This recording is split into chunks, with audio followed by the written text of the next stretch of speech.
Let's learn the word of God with utmost jubilance.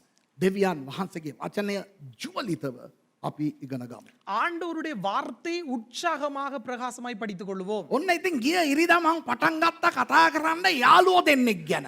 போன ஞாயிற்றுக்கிழமை நான் ஆரம்பித்தேன் இரண்டு நண்பர்களை குறித்து பேசுவதற்கு. Last Sunday I commenced speaking about two friends. කවුද යාළුවෝ දෙන්න? யார் அந்த இரண்டு நண்பர்கள்? රජවරු දෙන්නෙක්. இரண்டு ராஜாக்கள். Those two friends were two monarchs, two kings. One, the king of Israel, Ahab, and the other, the king of Judah, Jehoshaphat. ඉතින් පළමුවැනියා முதலாவது நபர் ඉස්රායෙල්හි රජ වූ ආහාබ්, இஸ்ரவேல் ராஜாவாகிய ஆகாப், දෙවෙනියා யூதாහි රජ වූ යෝෂබාත්. இரண்டாவது யூதாவின் ராஜாவாகிய யோசபாத். ආහාබ්ගේ නමේ තේරුම කාටද මතක? ஆகாபினுடைய பெயருடைய அர்த்தம் என்ன? How many of y'all remember the meaning of the name Ahab? Mama, மாமா. uncle, flipping neck. The only guy I think in the whole history was named after a relationship. එක මේ ඥාතිත්වයකින් නමක් සෑදුණු පොරක් මම ඉතිහාසයේ දැක්කමයි. ஒரு உறவு முறையான பெயரை கொண்ட ஒரு வரலாற்று நபரை கண்டன் இப்பதான். දැන් ආහාබ් කියන්නේ ඉස්රායෙල් වලට ආපු රජවරුන්ගෙන් නපුරුම එකා. ஆகாப் ராஜா என்பவர் இஸ்ரவேல் ராஜ்யத்திலே வந்த மிக மோசமான ஒருவன். Now, King Ahab was the most evil of all the kings that Israel ever saw. What is the meaning of the name Jehoshaphat? God has judged, or the Lord has judged. Yoshabat කියන නමේ තේරුම මොනවද? யோசபாத் என்கிற பெயரினுடைய அர்த்தம் என்ன? ස්වාමීන් වහන්සේ විනිශ්චය කරති. கர்த்தர் நியாயம் தீர்க்கின்றார். යුදා රාජ්‍යයේ හිටපු රජවරුන්ගෙන් හොඳ අය 6 දෙනෙක් හිටියා. ඒ 6න් එකක් තමයි මෙයා. யூத ராஜ்யத்திலே நல்ல ராஜாக்கள் 6 பேர் இருந்தாங்க. அந்த 6ல் ஒருவர் தான் இவர். The nation of Judah saw a total of 20 kings, of who 6 were wonderful. And Jehoshaphat was one of those good kings. And the irony of the matter is that this Jehoshaphat and that uncle Ahab were friends.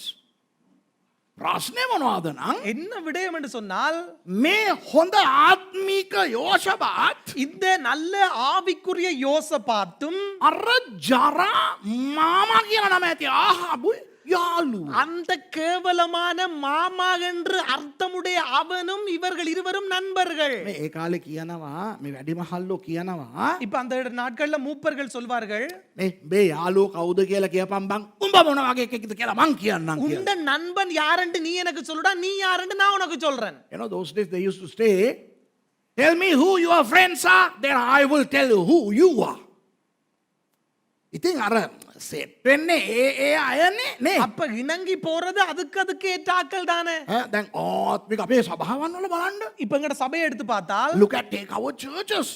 අර ආත්මික පොරවල් අර අඩි 3ක් ඉහළින් පියාසර කරන අය. அப்ப ஆவிக்குரிய நிலையிலே 3 அடி உயரத்திலே பறந்து கொண்டிருக்கிறவர்கள். ඒ අය යාළු වෙන්නේ වගේම පියාසර කරන්නන් සමග පමණයි. அப்ப இவர்கள் நண்பர் ஆகிறது அப்படிப்பட்ட பறக்கிறவர்களோடு தான். Have you seen those spiritually elite people who levitate 3 feet above the ground? Their friends are also levitators. ඉතින් මෙයි ඒ වගේ නම් அப்ப நானும் இவரும் அப்படி என்று சொன்னால், praise the Lord, Pastor Ezekiel. சோதரம் pastor, Praise the Lord, Pastor Ezekiel. You know that holy breath, the ruach comes to the mic, so it's praise the Lord. අර ආත්මික හුළඟ එන්න ඕනේ බොක්කෙන්. அப்படியே ஆவிக்குரிய காத்து வீசணும் அப்படியே. நீ අලක සල්ප සෝදර. ඉතින් ඒ යාළුව මොනවද කතා කරගන්නේ? ඒ යාළුව මොනවද කතා කරගන්නේ? அப்ப அவர்கள் நண்பர்கள் என்ன பேசிக் கொள்வார்கள்? நல்லா இருக்கிறீங்களா? எப்படி ஆண்டவருடைய கிருபையில நல்லா இருக்கிறேன். එනවා කොහොමද ඉන්නේ? දෙවියන් වහන්සේගේ අනුග්‍රහයෙන් මං හොඳින් ඉන්නේ. How are you? Oh, by God's grace, I am doing fine. And you? Yes, I am fine too, by God's grace. මමත් හොඳින් ඉන්නවා දෙවියන් වහන්සේගේ කෙනා. நானும் கர்த்தருக்குள்ளே நன்றாக இருக்கிறேன். කවුද අන්තිමට නිරාහාරව හිටියේ brother? இப்ப பிரதர் கடைசியா உபவாசம் பண்ணினீங்க? Yeah. நேற்று. When did you fast last? Yesterday. Ooh. ඒකම இப்ப இது ඇත්තටම පාස්ටර් එසේකේල් මගේ ගෝලයා වුණාට இப்ப பாஸ்டருக்கு நான் வந்து சீசனா இருந்தாலும் අපි යාළුවෝ. நாங்க நண்பர்கள். Now Pastor Ezekiel may be my assistant, but I am his friend. So he and I have the same wavelength. ඉතින් මේ හාදයයි මමයි එකම වගේ වල්ගුරු. அப்ப நானும் பாஸ்டரும் ஒரே மாதிரியான பண்டிகள். කට්ට පණ්ඩික. යාළුවෝ වුණාම එහෙම තමයි. ඒ කියන්නේ තමාට හරියන්නේ උන් තමා සෙට් වන්නේ. මම සුදුහුම්පල කාඩයම වවුනියා කාඩය. அப்ப பாஸ்டர் சுதும்பல காடே நான் Vavuniya காடேன். I am a Sudhumpala cat. This fellow is a Vaunia cat. It doesn't matter if I am his boss or whatever. Come on, leave those aside. We have the same wavelength. So we talk about girls, sports, and what else, Machan? ඉතින් අපි කෙල්ලෝ ගැන කතා කරනවා. මේ සෙල්ලම් ගැන කතා කරනවා. நாங்க தப்பு தப்பா கதைக்கிறதே இல்ல. சொல்லுடா செல்லமே தப்பு இவன் பயந்துட்டான் பயம் நாங்க கதைக்கிறது என்னத்தை குறிச்சு கேர்ள்ஸை குறிச்சு கதைக்கிறோம், விளையாட்டை குறிச்சு கதைக்கிறோம், டீலிங்கை குறிச்சு கதைக்கிறோம், மோனோபோலி டீலிங். නෑ ඒක ඇත්තට ජෝක් එකක් මෙයයි මයි කෙල්ලෝ ගැන කතා කරන්නේ මට කෙල්ලෝ ගැන කතා කරන්න වෙන උන් ඉන්නවා. அப்படி நான் கதைக்கிறது இல்ல. பாஸ்டர் கேர்ளை குறிச்சு கதைக்கிறதுக்கு வேற ஆட்கள் இருக்காங்க அவருக்கு. No, he got excited. I don't talk to him about girls. You know my friend Ditak, remember මගේ යාළුවා පාස්ටර් කුමාර් අන්න අපි ඩින්ටක් කෙල්ලෙක් ගියාම අපි මාත් පාස්ටර් උත් පාස්ටර් කියලා ඩින්ටක් ටටක ඩින්ටක් ටටක ටිටක பாஸ்டரோட வயசு ஆக்களோட சேர்ந்த உடனே அப்படியே கேர்ள்ஸை கண்டோன்னா கிட்டு கிட்டுப்பாயிருவார் அப்படியே. ஓடேய் நீ எந்த மானத்தை வாங்குற හොඳයි අපි පොඩ්ඩක් ජුන්තු වෙනවා. හරි දැන් අපි සීරියස් කතන්දරයට එමු. நாங்க சிரிக்கிறோம் பரவாயில்லை, நாங்க கொஞ்சம் சீரியஸாயும் படிப்போம். Humor is good, but look. ඔබ මිත්‍රත්වයක් ඇති කරගන්නේ ඔබ හා සමාන කෙනෙක් එක්ක.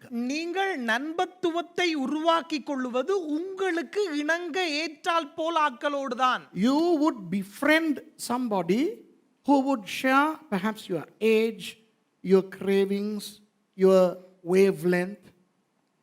දැන් කොල්ලොත් එක තමා සෙට් වෙන්නේ. යාළුකමට සෙට් වෙන එක මං කියන්නේ. இப்போ ஒரு பொடியனுகளோட தான் நண்பரா சேருவானுகள். So guys, they befriend guys. Girls befriend girls.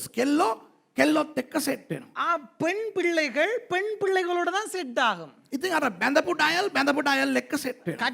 கட்டினதோட தான் சேரும். So married people, they get friendly with married people, and oldies befriend oldies. නාකි ඩයල් එක්ක සෙට් වෙනවා. வயசு போன டயல்ஸோட தான் சேரும்.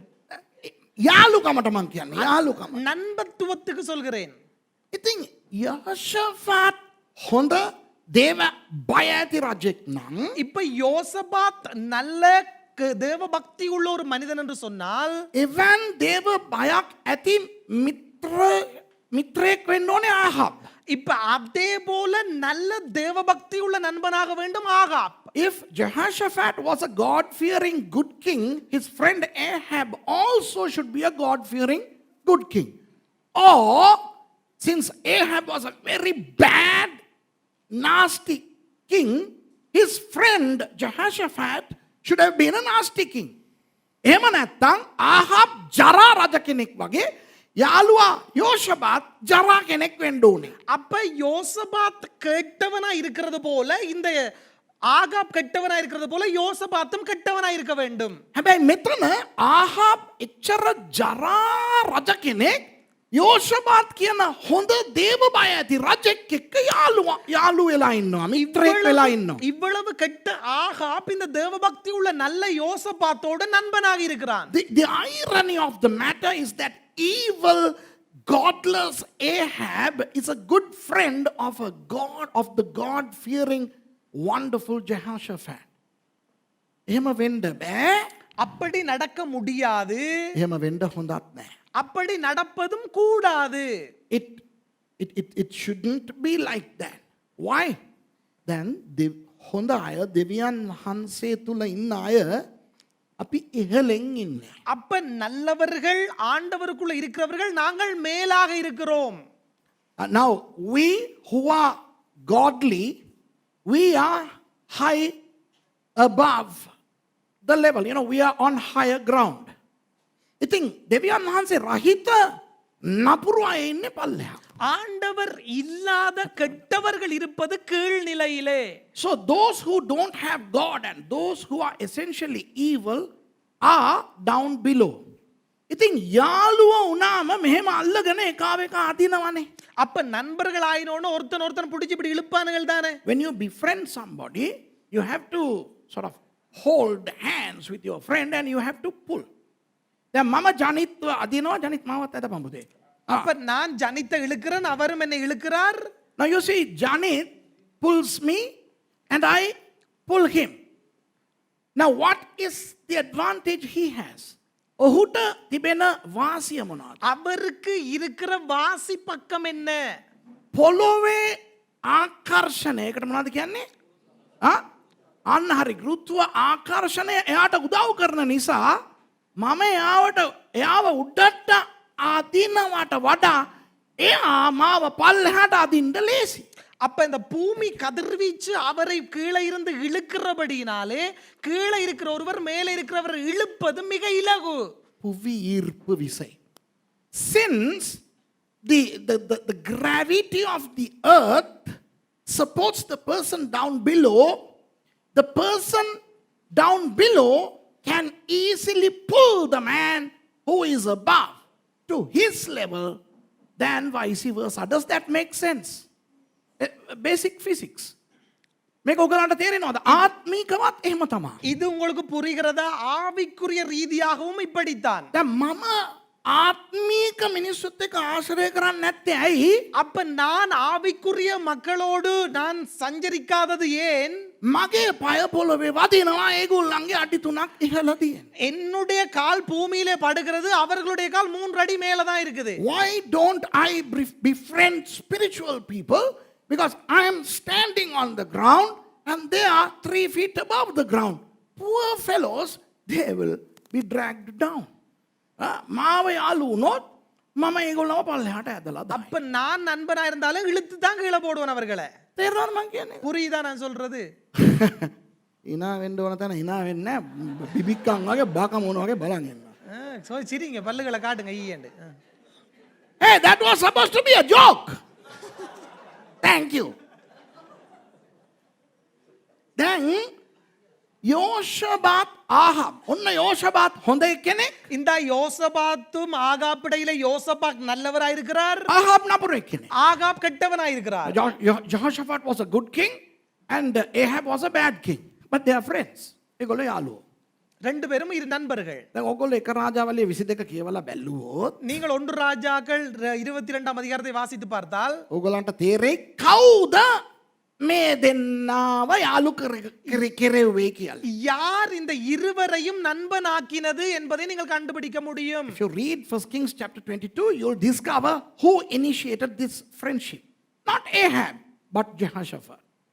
ආහාබ් නෙවෙයි මෙයාත් එක්ක යාළු වෙන්න හැදුවේ. ஆகாப் இல்லை இவரோட நண்பனாகிறதுக்கு முயன்றது. මෙයා තමයි අරයත් එක්ක යාළු වෙන්න. இவர்தான் அவரோட போய் நண்பனாக பார்த்தது. දැන් අද ක්‍රිස්තියානි දේවදාසයින් සමහරු இன்றைய கிறிஸ்தவ தேவ ஊழியர்களில் சிலர் අන්‍ය ආගමික පූජයින් එක්කම අරෆිට්. அந்நிய மத ஆசாரியர்களோடு போய் சேர்வதற்கு பயங்கர பிச்சா இருக்கிறாங்க. நல்ல கூட்டாளியா இருக்கிறாங்க.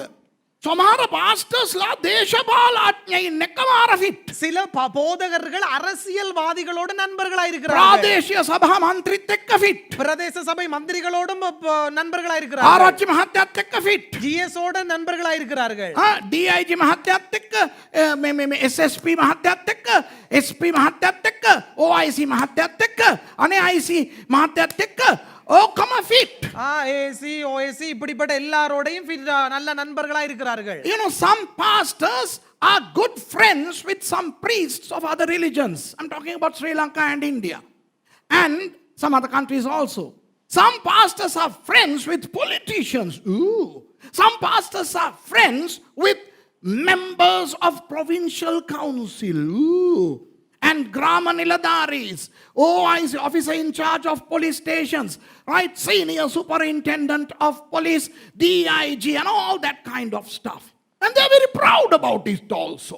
ඉතින් මේ පාස්ටර්ලා ඒ ගැන ලොකු ආඩම්බරයකුත් පෙන්න அது ගන්නවා. மட்டுமில்ல இந்த பாசஸ்மாருக்கு அதை குறித்து பெரிய ஒரு பெருமையும் இருக்குது. DIG මහත්තයත් එක්ක මම කෝපි බොනවා කියලා අරන් ෆෝන් එකේ WhatsApp නෙවෙයි මොකද්ද Facebook එකේ දාන්න. இந்த ஓஎஸ்சி மாத்தையோட நான் தேத்தனை அடிச்சு கொண்டிருக்கேன் ஃபேஸ்புக்ல போஸ்ட் ஒன்று போடுறது.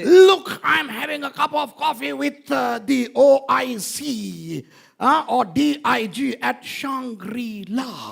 And here is my pic on Facebook. ඒකට like ගහලා ආමෙන් ගහලා අල්ලලියා ගහන්න ගොන් හරක් සෙට් එකක් ඉන්නවා. அதுக்கு லைக் போட்டு அதுக்கு கமெண்ட்ஸ் அடிச்சு அதை பாராட்டுறதுக்கு நிறைய மாடுகள் இருக்குது.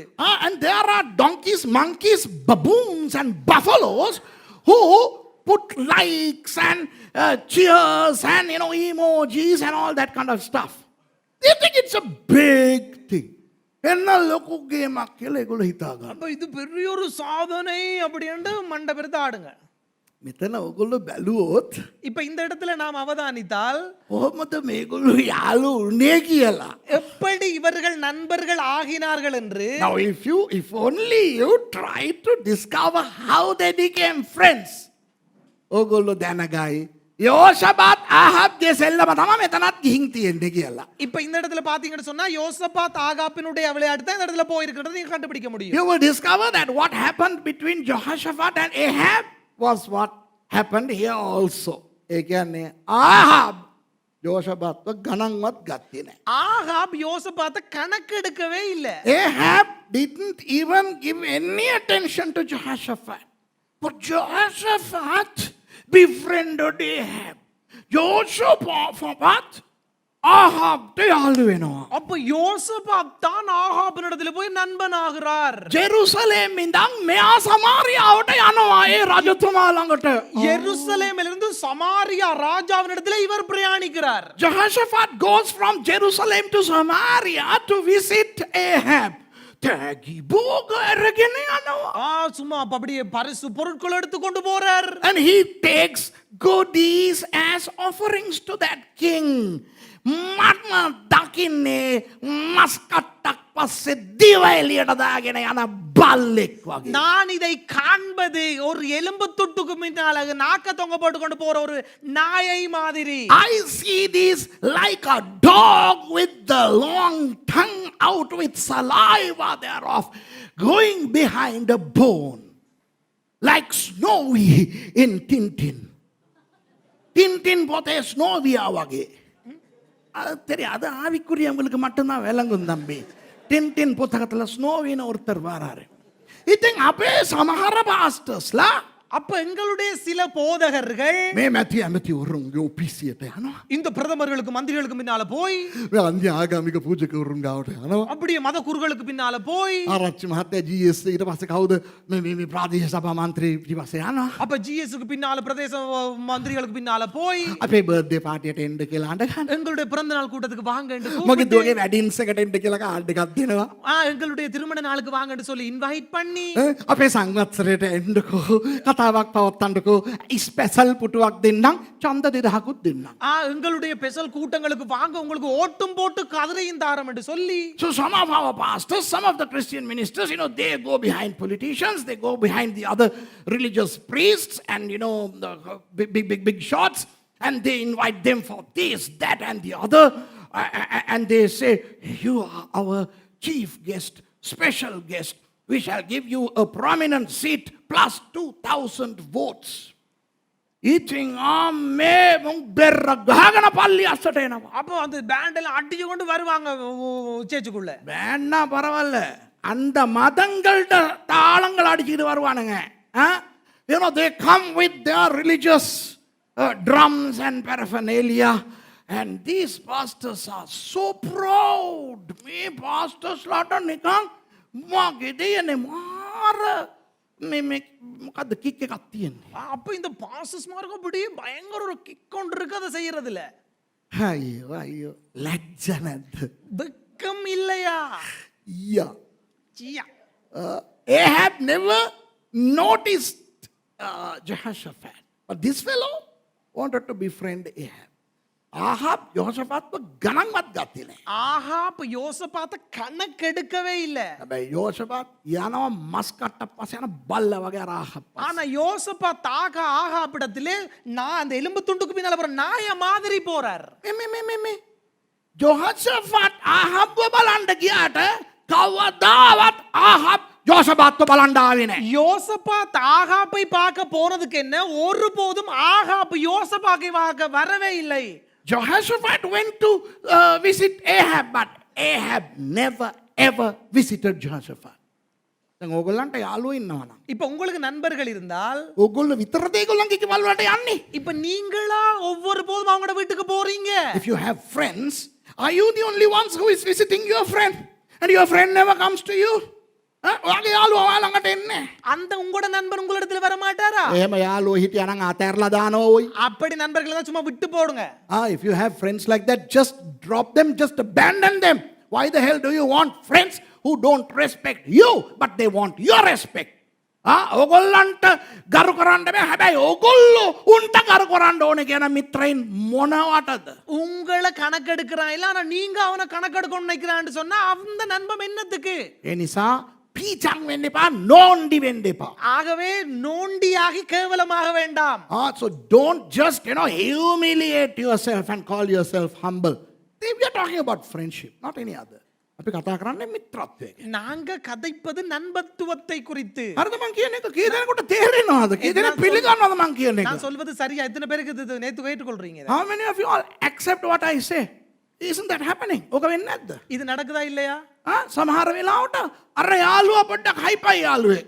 சில நேரத்துல அந்த நண்பன் சும்மா அப்படியே ஹைஃபை. ඉතින් අපි මයි යාගාවට යන්න ඕන. அப்ப நாங்க தான் அவரிடத்துல போகணும். එයා ජීවිතේට අපි ගාවට එන්නේ නැහැ. அவர் ஒரு நாளும் எங்களிடத்துல வர மாட்டார். අර පළම්මයි යන්න කියලා දමල ගහන්න. போடா போறதுக்கு அப்படி என்று தூக்கிடுறாங்க. Yeah, sometimes there are friends who want their friends to come to them all the time. I am the big guy of the friendship. Friendship must be on equal grounds. மித்ரத்வය තියෙන්න ඕනේ සමානත්වය. நண்பத்துவமானது சமநிலையா இருக்க வேண்டும். දැන් යෝෂපාත් නෝන්ඩි වුණා. අනික තව එකක් කියන්න. யோசபாத் நோண்டி ஆயினார். என்னோட சொல்றேன். Let me tell you one other thing over and above his embarrassing deed. Ahab උගේ ගෑණි එසබෙල් එක්ක එකතු වෙලා ප්‍රොපේතවරුන්ව ඝාතනය කරපු එකෙක්. ஆஹா தன்னுடைய மனைவியோடு எசபெலோடு சேர்ந்து தீர்க்கதரிசிகளை கொன்ற ஒரு நபர். Ahab was in partnership with his wife Jezebel in slaughtering the prophets of God. Still Jehoshaphat wants to befriend Ahab. Isn't that sad, sickening? වගේ දේව ද්‍රෝහියෙකුව මිත්‍ර කරගන්න හදනවා මේ යෝෂපාත්. ලැජ්ජ නැද්ද? அப்படிப்பட்ட ஒரு தேவ துரோகியோடு கூட நண்பத்துவம் வைக்க பார்க்கிறார் யோசபாத். ලංකාවේ වෙන කතාවක් මං කියන්නම්, වෙච්ච කතාවක්. இலங்கையிலே நடந்த ஒரு கதையை நான் சொல்கிறேன். I will tell you something that transpired in Sri Lanka. සමහරු අතීතේ ක්‍රිස්තියානි පල්ලි කැඩුවා, ක්‍රිස්තියානි අයට ගැහුවා, ක්‍රිස්තියානි අයට සභා කරන්න දුන්නේ. சில பேர் கடந்த நாட்களிலே சபைகளை உடைத்தார்கள், சபை செய்ய விடவில்லை, சபை விரோதிகளாய் இருந்தார்கள். In the past there were some movements, organizations and individuals who destroyed churches, attacked Christians, and they were big time anti-Christians. සමහර පාස්ටර්ස්ලා අරුන් එක්ක යාළුයි. சில போதகர்கள் இப்படிப்பட்ட துரோகிகளோடு நண்பர்கள். Some pastors and some Christians are friends of those Christian attackers. කොහොමද ගේම? எப்படி game இது? යෝෂපාත්ලා. யோசபாத்துக்களே. These are Jehoshaphat's. Now I know I can name those people. Why do I use a public platform? මට පුළුවන් නංගන් කියන්න, ඇඩ්‍රස් කියන්න. මෙතන ඉඳන් ප්‍රසිද්ධියෙන් ඕවා කියන්න ඕනේ නෑ මට. எனக்கு பேரூர் அட்ரஸ் எல்லாம் சொல்ல முடியும். பிரபல்யமாக்க வேண்டாம், பிரசித்தியாக்க வேண்டாம். මේ යෝෂපාත් මාර ලැජ්ජ නැති වැඩක් කරේ. யோசபாத் ஒரு வெக்கம் இல்லாத கேவலமான வேலையை செய்தார். ඉතින් ගියේ ඉරිදා අපි යෝෂපාත් ගැනයි ආහබ් ගැනයි සමහර දේවල් බැලුවා. அப்ப யோசபாத்தை குறித்து சில விடயங்களை கடந்த ஞாயிற்றுக்கிழமை நாம் பார்த்தோம். ஆகாபை குறித்து. So last Sunday we saw certain things about Ahab and Jehoshaphat. And now let's continue the story. I told you I couldn't finish last time. So let's get into that story now. ඔන්න දැන් ඉතින් ගිය සතියේ මට බැරි වුණානේ. அப்ப கடந்த கிழமை எனக்கு முடிக்க முடியாமல் போனது தானே. දැන් ඉඳන් කතා කරන්න මම පොඩ්ඩක් මල පැනලා ඉන්නේ පොඩ්ඩක් කූල් වුණා නම් හොඳයි. அப்ப நான் கொஞ்சம் கூலாயினா நல்லது. එදාන මේවා කියනකොට මට මැවිලා පේනවා වෙච්ච දේවල් ටික. அப்ப இவைகளை சொல்லும்போது நடந்த சம்பவங்கள் எனக்கு படமா தெரியுது. You know, the reason why I am worked up is because when I say these things, I remember some names and some events, and that's why. So yeah, I better chill out now. ඔගොල්ලෝ සන්තෝෂෙන් ඉන්න. ඔගොල්ලෝ අවුල් කරගන්න එපා. நீங்க மகிழ்ச்சியா இருங்க, நீங்க குழம்பிடாதீங்க வா. You be happy, okay? Then අන්න හතරවෙනි පදේ ඉඳන් අපි 22 එකේ ඉඳලා යන්කෝ. நாங்கள் 22:1 இருந்து போவோமே. Let's retrospect what happened last Sunday also. So let's read from verse 1. Okay? Right. Syria වරුන්ද ඉස්රායල් වරුන්ද අතරේ 3 අවුරුද්දක් යුද්ධ නැතුව තිබුණේය. சீரியருக்கும் இஸ்ரவேலருக்கும் 3 வருஷம் யுத்தம் இல்லாமல் இருந்தது. And they continued 3 years without war between Syria and Israel. මතකද මම කියලා දුන්නා ඇයි කියලානේ ගියේ ඉරිදා. இப்ப உங்களுக்கு ஞாபகம் இருக்கா ஏன் என்று சொல்லி நான் உங்களுக்கு போன கிழமை சொல்லி கொடுத்தேன். Remember I taught you as to why there was peace last Sunday? Okay. තුන්වෙනි අවුරුද්දේ යුදාහි රජ වූ යහෝෂාෆාට් ඊශ්‍රායල් රජු ළඟට ආයේය. මේක තමයි පීචං නෝන්ඩි ජරා ලැජ්ජා නැති වැඩි. 3ஆம் வருஷத்திலே யூதாவின் ராஜாவாகிய யோசபாத் இஸ்ரவேலின் ராஜாவினிடத்துக்கு போயிருக்கும் போது, அதாவது கேவலமான நோண்டியான அந்த ஒரு கீழ்த்தரமான வேலை. And it came to pass in the 3rd year that Jehoshaphat, the king of Judah, came down to king of Israel. Yeah, the most sordid, the evil, embarrassing, shameless act of Jehoshaphat. ඉතින් එතන එයාව දැක්කම මෙයා කලස් පෙන්වන්න හදනවා. அப்ப அவர் இவரை கண்ட உடனே அப்படியே கொஞ்சம் பாட்காட்ட ஆரம்பிக்கிறார். Now Ahab wants to show a little bit of color. Verse 3. ඉස්රායල් රජ තමාගේ සේවකයන්ට කතා කොට රාමෝත් ගිලියත් අපට අයිති බව නුඹලා දන්නහුද? දැනගත්තත් අප ඒක සිරියේ රජු අතින් නොගෙන නිකම් සිටිනවා නොවේදැයි කිවේය. இஸ்ரவேலின் ராஜா தன் ஊழியக்காரரை நோக்கி, கீலேயாத்தில் ராமோத்தின் தம்முடையதென்று அறியீர்களா? நாம் அதை சீரியா ராஜாவின் கையிலிருந்து பிடித்துக் கொள்ளாமல் சும்மா இருப்பானேன் அப்படி என்று சொன்னார். And the king of Israel said unto his servants, Know ye that Ramoth in Gilead is ours, and we be still, and take it not out of the hand of the king of Syria? ඔහු යහෝෂාෆාට්ට කතා කොට යුද්ධයට මා සමග රාමෝත් ගිලියද්ට යන්නේහි දැයි ඇසුවේය. යහෝෂාෆාට්ද මමත් ඔබ වාගේය, මගේ සෙනගත් ඔබගේ සෙනග වාගේය, මගේ අශ්වයොත් ඔබගේ අශ්වයන් වාගේයයි ඉස්රායල් රජුට කීවේය. யோசபாத்தை நோக்கி, கீலேயாத்துள்ள ராமோத்தின் மேல் யுத்தம் பண்ண என்னோட கூட வருகிறீரா என்று கேட்டான். யோசபாத் இஸ்ரவேலின் ராஜாவை நோக்கி, நான் தான் நீர், என்னுடைய ஜனங்கள் உம்முடைய ஜனங்கள், என்னுடைய குதிரைகள் உம்முடைய குதிரைகள் என்றான். And he said unto Jehoshaphat, Wilt thou go with me to battle to Ramoth Gilead? And Jehoshaphat said to the king of Israel, I am as thou art, my people as thy people, and my horses as thy horses. යහෝෂාෆාට්ට එන්න ලෙඩක් තියෙනවා. யோசபாத்துக்கு நோய், ஏதோ ஒரு வியாதி ஒன்று இருக்குது. Jehoshaphat is a sick guy. මේ අකා ආහත්ත විතරක් කොහොම කිව්වේ නෑ. இப்ப இந்த மாடு ஆகாப்புக்கு மட்டும் இப்படி சொல்ல இல்ல. This idiot did not say this only to Ahab. Come with me, just keep your finger where we are and just jump to 2 Kings chapter 3. දැන් ඇඟිල්ල මෙතන තියාගෙන දෙක රාජාවලිය 3ට යන්කෝ. இப்ப விரலை இந்த இடத்துல வைத்துக்கொண்டு 2 ராஜாக்கள் 3ஆம் அதிகாரத்துக்கு போவோமே. ඒකේ කියනවා පළවෙනි පදේ කියනවා තවද ආහාබ්ගේ පුත්‍ර වූ යෙහෝරාම් යුදාහි රජ වූ යෝෂපාත් 10වෙනි අවුරුද්දේ සමාරියෙහි ඉස්රායල් වරුන් කෙරෙහි රජ වී කියා. 3ஆம் அதிகாரம் 1ஆம் வசனத்தை பாருங்க. 2 ராஜாக்கள். யூதாவின் ராஜாவாகிய யோசபாத்தின் 18ஆம் வருஷத்திலே ஆகாபின் குமாராகிய யோராம் சமாரியாவிலே இஸ்ரவேலின் மேல் ராஜாவாகி 12 போதும். Now Jehoram, the son of Ahab, began to reign over Israel in Samaria, the 18th year of Jehoshaphat, king of Judah, and reigned 12 years. අරු මැරුණා. ආහාබ් මැරුණා. இப்ப Ahab செத்துட்டார். You know, Ahab died and his son Jehoram becomes the king. උගේ පුතා Jehoram දැන් රජ වෙලා ඉන්නවා. මේ පස්සේ කාලේ වෙන කතාවක්. அவருடைய மகனாகிய யோராம் ஆட்சி பண்ணி கொண்டு இருக்கிறார். 7වෙනි පදේ බලන්නකෝ. 7ஆம் வசனத்தை பாருங்க. තවද ඔහු ගොස්. ඔහු කියන්නේ මූ ආහාබ්ගේ පුතා.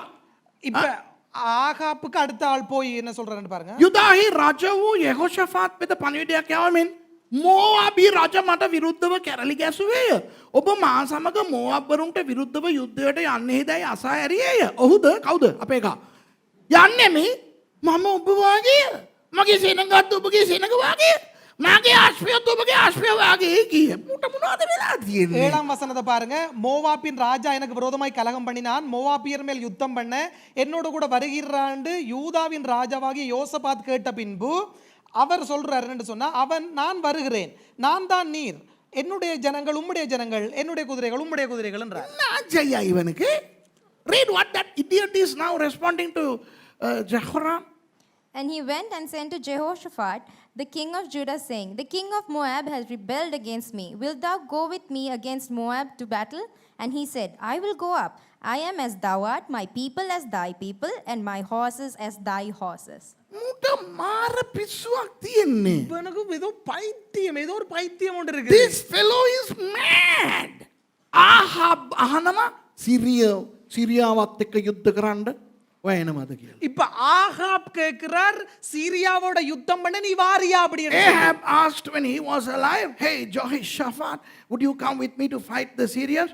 Oh, ඔයා තමයි මම, මගේ මිනිස්සු තමයි ඔයාගේ මිනිස්සු, මගේ අස්පියෝ තමයි ඔයාගේ අස්පියෝ කිව්වා. அப்ப இவர் சொல்றார், வாரன் நீர் தான் நான், உம்முடைய ஜனம் தான் என்னுடைய ஜனம், உம்முடைய குதிரை தான் என்னுடைய குதிரை என்று இவர் பதில கொடுக்கிறார். So this fellow says, yeah, you are me, my people are your people, and my horses are your horses. Now Ahab died. You know how he died? No? I told you last Sunday.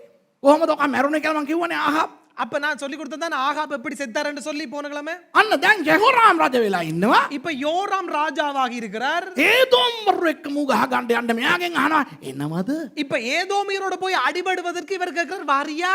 Now Jehoram asks Jehoshaphat, I have a problem with the Edomites. Would you come? Same dialogue. ඒකම කියනවා. ඔයා තමයි මම, මගේ මිනිස්සු තමයි ඔයාගේ මිනිස්සු, මගේ ආශ්‍රය තමයි ඔයාගේ ආශ්‍රය. මොකද වෙලා තියෙන්නේ? அதே டயலாக் தான் இங்கே அடிச்சு விடுறார். நீர் தான் நான், உம்முடைய ஜனம் தான் என்னுடைய ஜனம், உம்முடைய குதிரைகள் என்னுடைய, அதே டயலாக் தான் அடிச்சு கொண்டு போறார் அப்படியே. You know the same dialogue. This fellow is responding to Jehoram saying, yeah, you are me, my people are your people, my horses are your people. Flipping neck. මම ළඟ හිටියා නම් උඩ කියනවා කියපන් උඹේ ගෑනේ උගේ ගෑනේ කියලා. நான் பக்கத்துல இருந்தா சொல்லுவேன், சொல்லுடா உண்ட மரிசி அவன மரிசி என்று சொல்ல அப்படின்னு சொல்லி. If I was one of the members of his parliament, you know, I would have told, tell him that your wife is his wife. Shame. ලෙඩෙක් පේන්නේද? මේ සමහර ක්‍රිස්තියානි අය මේ වගේ ලෙඩ්ඩු. வெக்கம் இது உங்களுக்கு தெரியல, சில கிறிஸ்தவர்கள் இப்படிப்பட்ட நோய் தான் இருக்கு, வியாதி இருக்குது. අපි hina වෙනවා. நாங்க சிரிக்கிறோம். අපිත් සමහරට ඔහොම කරලා ඇති. நாங்களும் செய்து இப்படி செய்திருப்போமா? We are laughing. Sometimes we also must have done that. For businesses. Business කරන්න.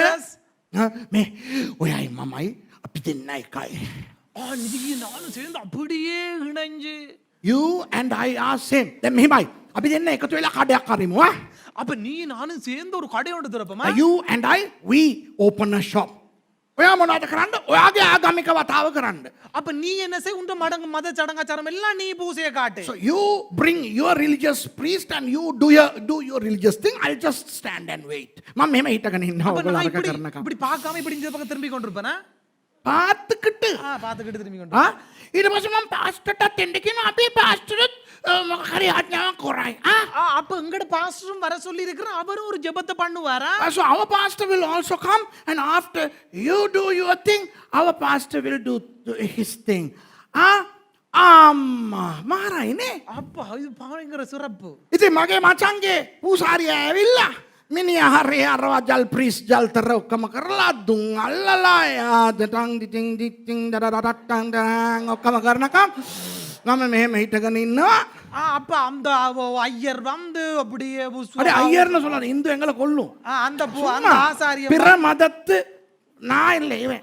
அந்த பிற மத குரு வந்து செய்யற தேசிக்காயெல்லாம் பட்டி சப்புறதெல்லாம் சப்பி காட்டுற புகையெல்லாம் காட்டி அப்படியே அடிக்க வேண்டியதுதான். So this fellow's priest comes and they offer all the things to their gods and all the incense and all that kind of stuff. And after that, until then our pastor is also waiting. Stotram. අපේ එකත් ඉන්නවා. අපේ කෙනත් ගිහිල්ලා ඔය අතේ අයිනට වෙලා ස්තෝත්‍රම් ආණ්ඩුවේ ස්තුති වේවා ස්වාමීනි කියලා අහගෙන ඉන්නවා. එයාගේ වාරේ හපම යගෙන හාලෙලූයා. ස්වාමීනි මේ ව්‍යාපාරයේ ස්පර්ශ කළ මැනව. அப்படியே நம்ம ஆளும் அடிச்சு கொண்டு பைபிள் வச்சு கொண்டு சோதரம் சோதரம் சோதரம் வந்த உடனே ஆண்டவரை தொட்டார்களும் அப்படி Now our fellow gets his opportunity. Now he comes and says, Lord, I want you to touch this business, touch this shop, touch these people. Then දෙවියන් වහන්සේ touch කරන්න හදනකොට අර යකත් touch කරන්න හදනවා. දැන් කවුද touch කරන්නේ? ஆண்டவர் இங்க டச் பண்ண பாக்கும்போது பிசாசு டச் பண்ண பாத்து கொண்டிருக்கான் அந்த பக்கம். You know, that priest invited his gods and our guy invited our God. And when our God is ready to touch, the other fellow is already touching. So,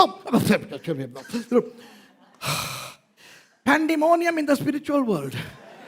ආත්මික ලෝකේ හෙනවලි. ஆவிக்குரிய மண்டலங்களே பயங்கர யுத்தம் நடந்து கொண்டிருக்கு இப்ப. හරිද මං කියන එක? விளங்குதா හලෝ. එනාවේ සමහර මිනිස්සු කියයි පාස්ටර් සුරේෂ් අද ඕනවට වඩා නාටනවා. அப்ப சில பேர் சிரிப்பாங்க சில பேர் சொல்றாங்க பாஸ்டர் சுரேஷ் மா தேவைக்கு அதிகமா ஆட்டம் போட்டு கொண்டிருக்காரு அப்படி. Some people may be laughing, some people may be thinking Pastor Suresh is too much now. Hey, wait a minute, this is happening in the world today. අද ලෝකේ ඔක වෙනවා ඔයි. இன்றைக்கு உலகத்துல இது நடக்கின்றது. මටම වෙලා තියෙනවා. எனக்கே இது நடந்திருக்கு. මේ අහගන්න. கேளுங்க. ඉස්සර මේ අපේ මෙහෙ ප්‍රශ්නයම එන්න කලින් ඉස්සර කියන්නේ ඔයගොල්ලෝ කවුරුත් නෑ. පාස්ටර් ඩැනිලා ස්ටුඩන්ට්ස්ලා හැටියට හිටපු කාලේ. முன்பு பாஸ்டர் டனி ஆக்கள் மாணவர்களா இருந்த காலத்துல நடந்த சம்பவம். Hey, listen to this now. I am preaching like a lion. Look what I did. මම නිකන් සිංහයා වගේ දේශනා කරනවා. நான் சும்மா சிங்கம் போல பிரசங்கிச்சது நான் செய்ததை சொல்றேன். මං කරපු ජරා වැඩි මේ කියන්නේ යන්නේ.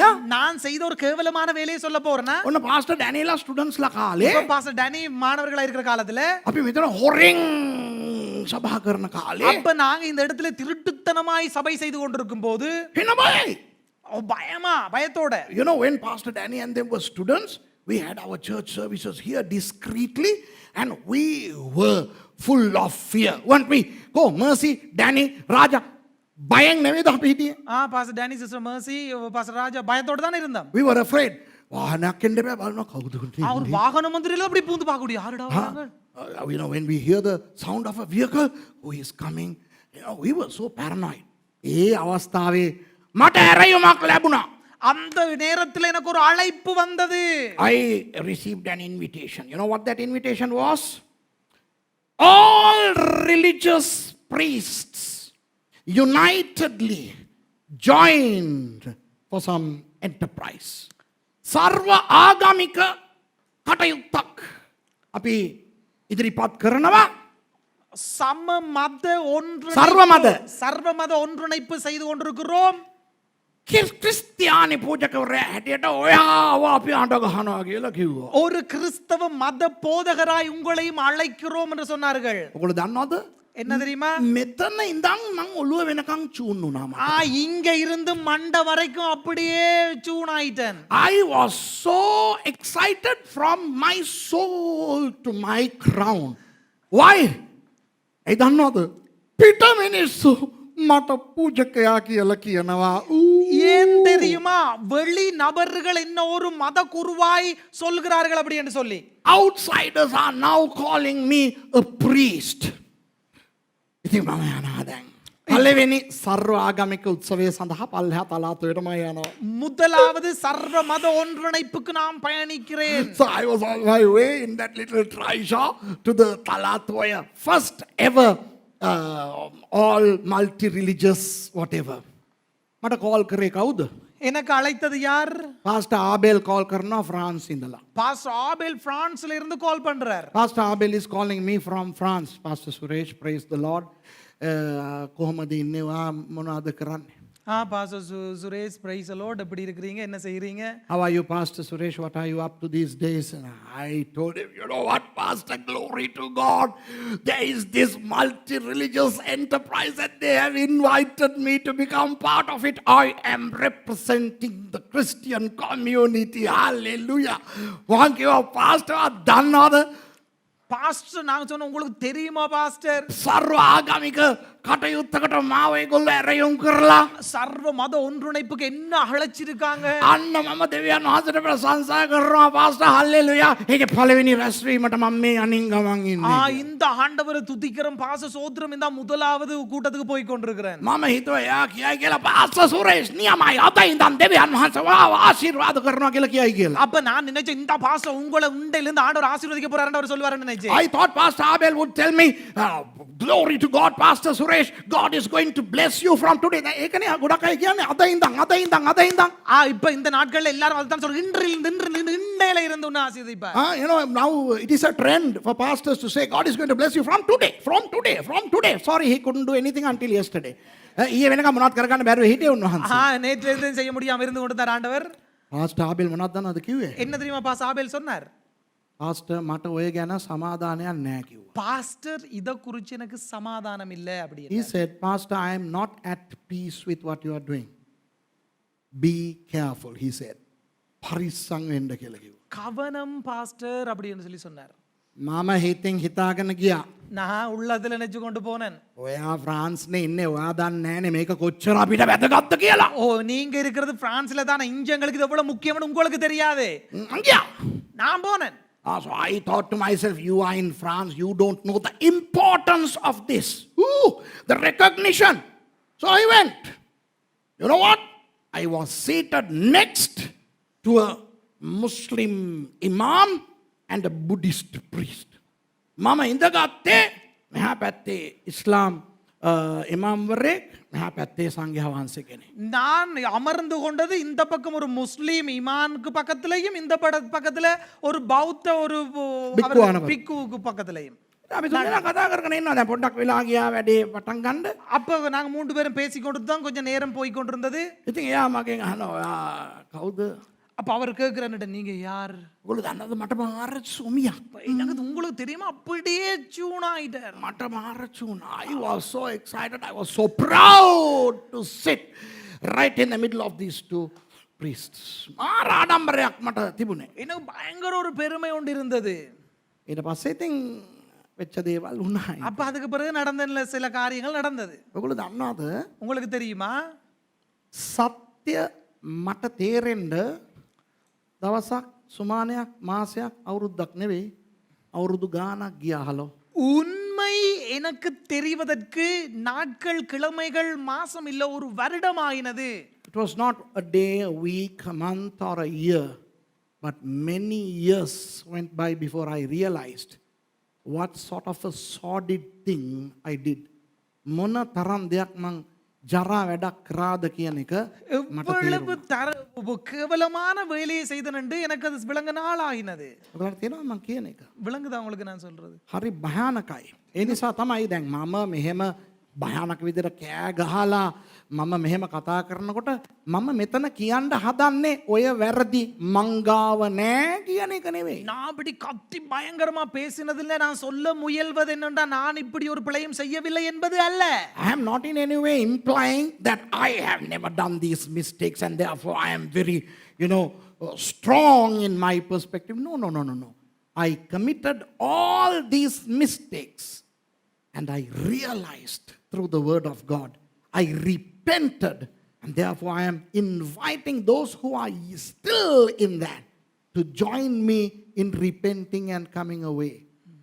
මම වචනය තුලින් දැනගෙන நான் வார்த்தைக்குள்ள அறிந்து கொண்டு පසුතැවි மனம் திரும்பி මාව හරි ගස්සගත්තා. என்னை நான் சரி செய்து கொண்டேன் ඉතින් මම ඔබට ඇරයුම් කරනවා அப்ப நான் உங்களை அழைக்கிறேன் මං වගේ என்னை போல මා සමග එකතු වෙලා පසුතැවිලා ඕකෙන් හැරෙන්න කියලා. என்னோடு கூட மனம் திரும்பி வாங்க அப்படி என்று சொல்லி හරි ඉතින් යන්කො කතන්දරේට. அப்ப கொஞ்சம் கதையை பார்ப்போமா ඉතින් මෙයා කියනවා මගේ මිනිස්සු මගේ අස්පයෝ ඔයාගේ අස්පයෝ අරවා මේවා කියලා. அப்ப இவர் சொல்றார் நான் தான் நீ உண்ட ஜனம் தான் எந்த ஜனம் எந்த மாடு எந்த குதிரை எல்லாம் உண்ட குதிரை அப்படி என்றார் So this fellow says, Jehoshaphat says, okay, my people are your people, my horses are your horses. But look at verse 5.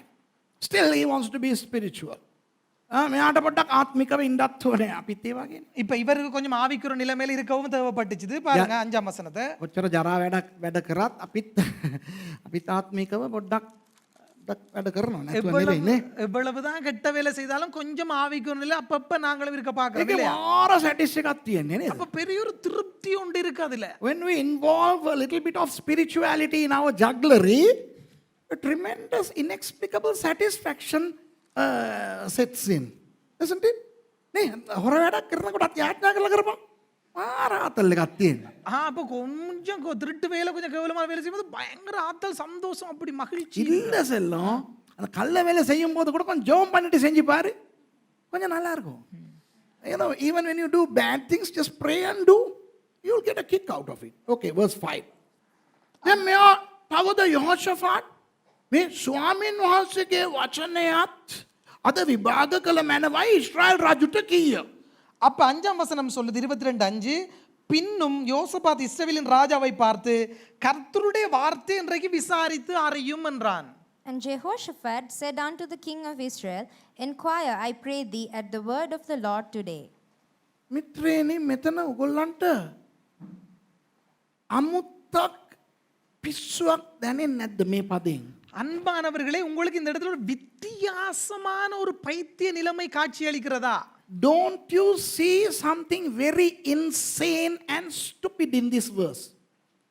Jehoshaphat දෙවියන් වහන්සේව විශ්වාස කරන කෙනෙක්. இப்ப யோசபாத் மெய் ஆண்டவரை விசுவாசிக்கிற ஒரு நபர். Jehoshaphat believes in God. He's a godly man. ආහාබ් දෙවියන් වහන්සේගේ මිනිසුන්ව මරණ එකෙක්. ஆகாப் ஆண்டவருடைய ஜனங்களை கொலை செய்யும் ஒரு நபர். Ahab is a killer of prophets. මෙයා ආහාබ්ට කියනවා මේ දෙවියන් වහන්සේගෙන් පොඩ්ඩක් ඔයා අහලා බලන්නලු. அப்ப யோசபாத் இவர் சொல்றார் அவரை பார்த்து கொஞ்சம் ஆண்டவரை கேட்டு பாருங்கவன் ஆகாப் அப்படின்னு சொல்லி. This idiot is asking Ahab to consult God. Come on, come on, come on. මේක පිස්සුවක් නෙවෙයිද? இப்ப இது ஒரு மெண்டலான வேலை இல்லையா? දැන් මෙයා කියලා තිබ්බනම් මම අපේ දෙවියන් වහන්සේගෙන් විමසලා බලන්නද කියලා තිබ්බනම් කමක් නැහැ. அப்ப இவர் சொல்லியிருந்தா இல்ல நான் கொஞ்சம் கடவுளை விசாரிச்சு பார்க்கணும்னு யோசபாத் சொல்லியிருந்தா பரவாயில்லை. If Jehoshaphat said, well, I will consult my God, then it's okay. But he is asking Ahab to consult God in whom that fellow doesn't even believe.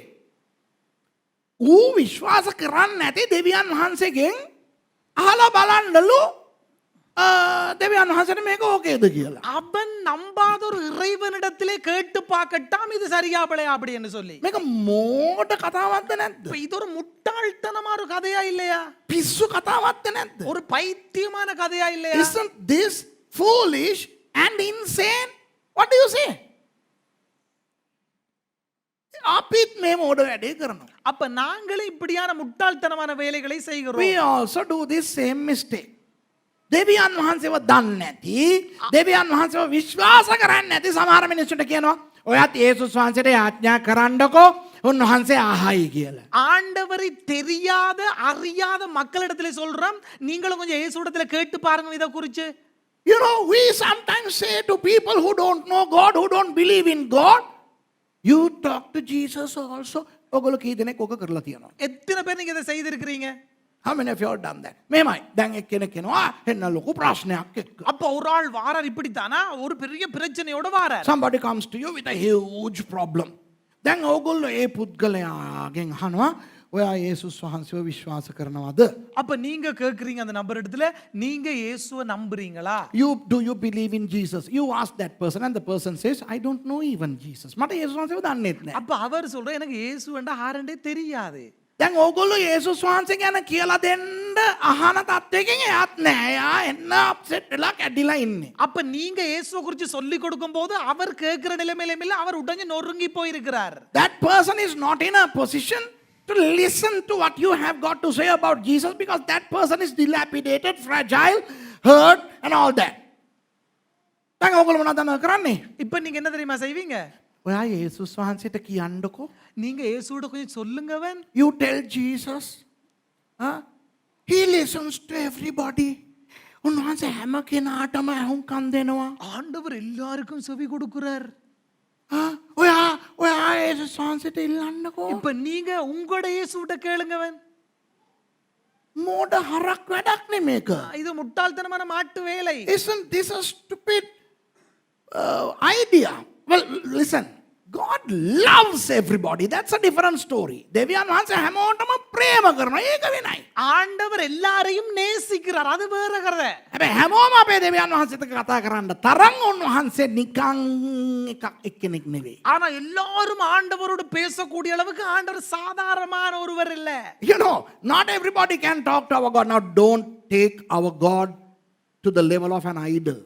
අපේ දෙවියන් වහන්සේ නිකන් රූපයකට බස්සන්න එපා. நம்மட ஆண்டவர் சும்மா ஒரு சிலைக்கு இறக்க வேண்டாம். දැන් රූපයකට වැඳලා රූපේ කියලා හිටපු කෙනෙකුට උඹ යේසුස් වහන්සේට කතා කරපන් කිව්වනම් මම රූපයට කතා කරනවා වගේම යේසුස් වහන්සේට කතා කරනවා. அப்ப சிலையை போய் கும்பிட்டு சிலை உருவம் இருந்த ஒருத்தர் அதே மாதிரி போய் இயேசு இடத்துல கும்பிட பாப்பான். You know, if somebody is so engulfed in idolatry and that person is going to pray to Jesus just like praying to an idol. And you know what our excuse is? අපි මොනවද හිතන්නේ? நாங்க என்ன தெரியுமா நினைப்போம்? යේසුස් වහන්සේට තේරෙනවනේ. ஆண்டவருடைய இயேசுவுக்கு தெரியும் புரியும் தானே. Jesus understands. අනේ කිරිකොක අපේ දෙවියන් වහන්සේ රජොන්ගේ රජ. ஐயோ கொக்குகளே, நம்மட ஆண்டவர் ராஜாதி ராஜா.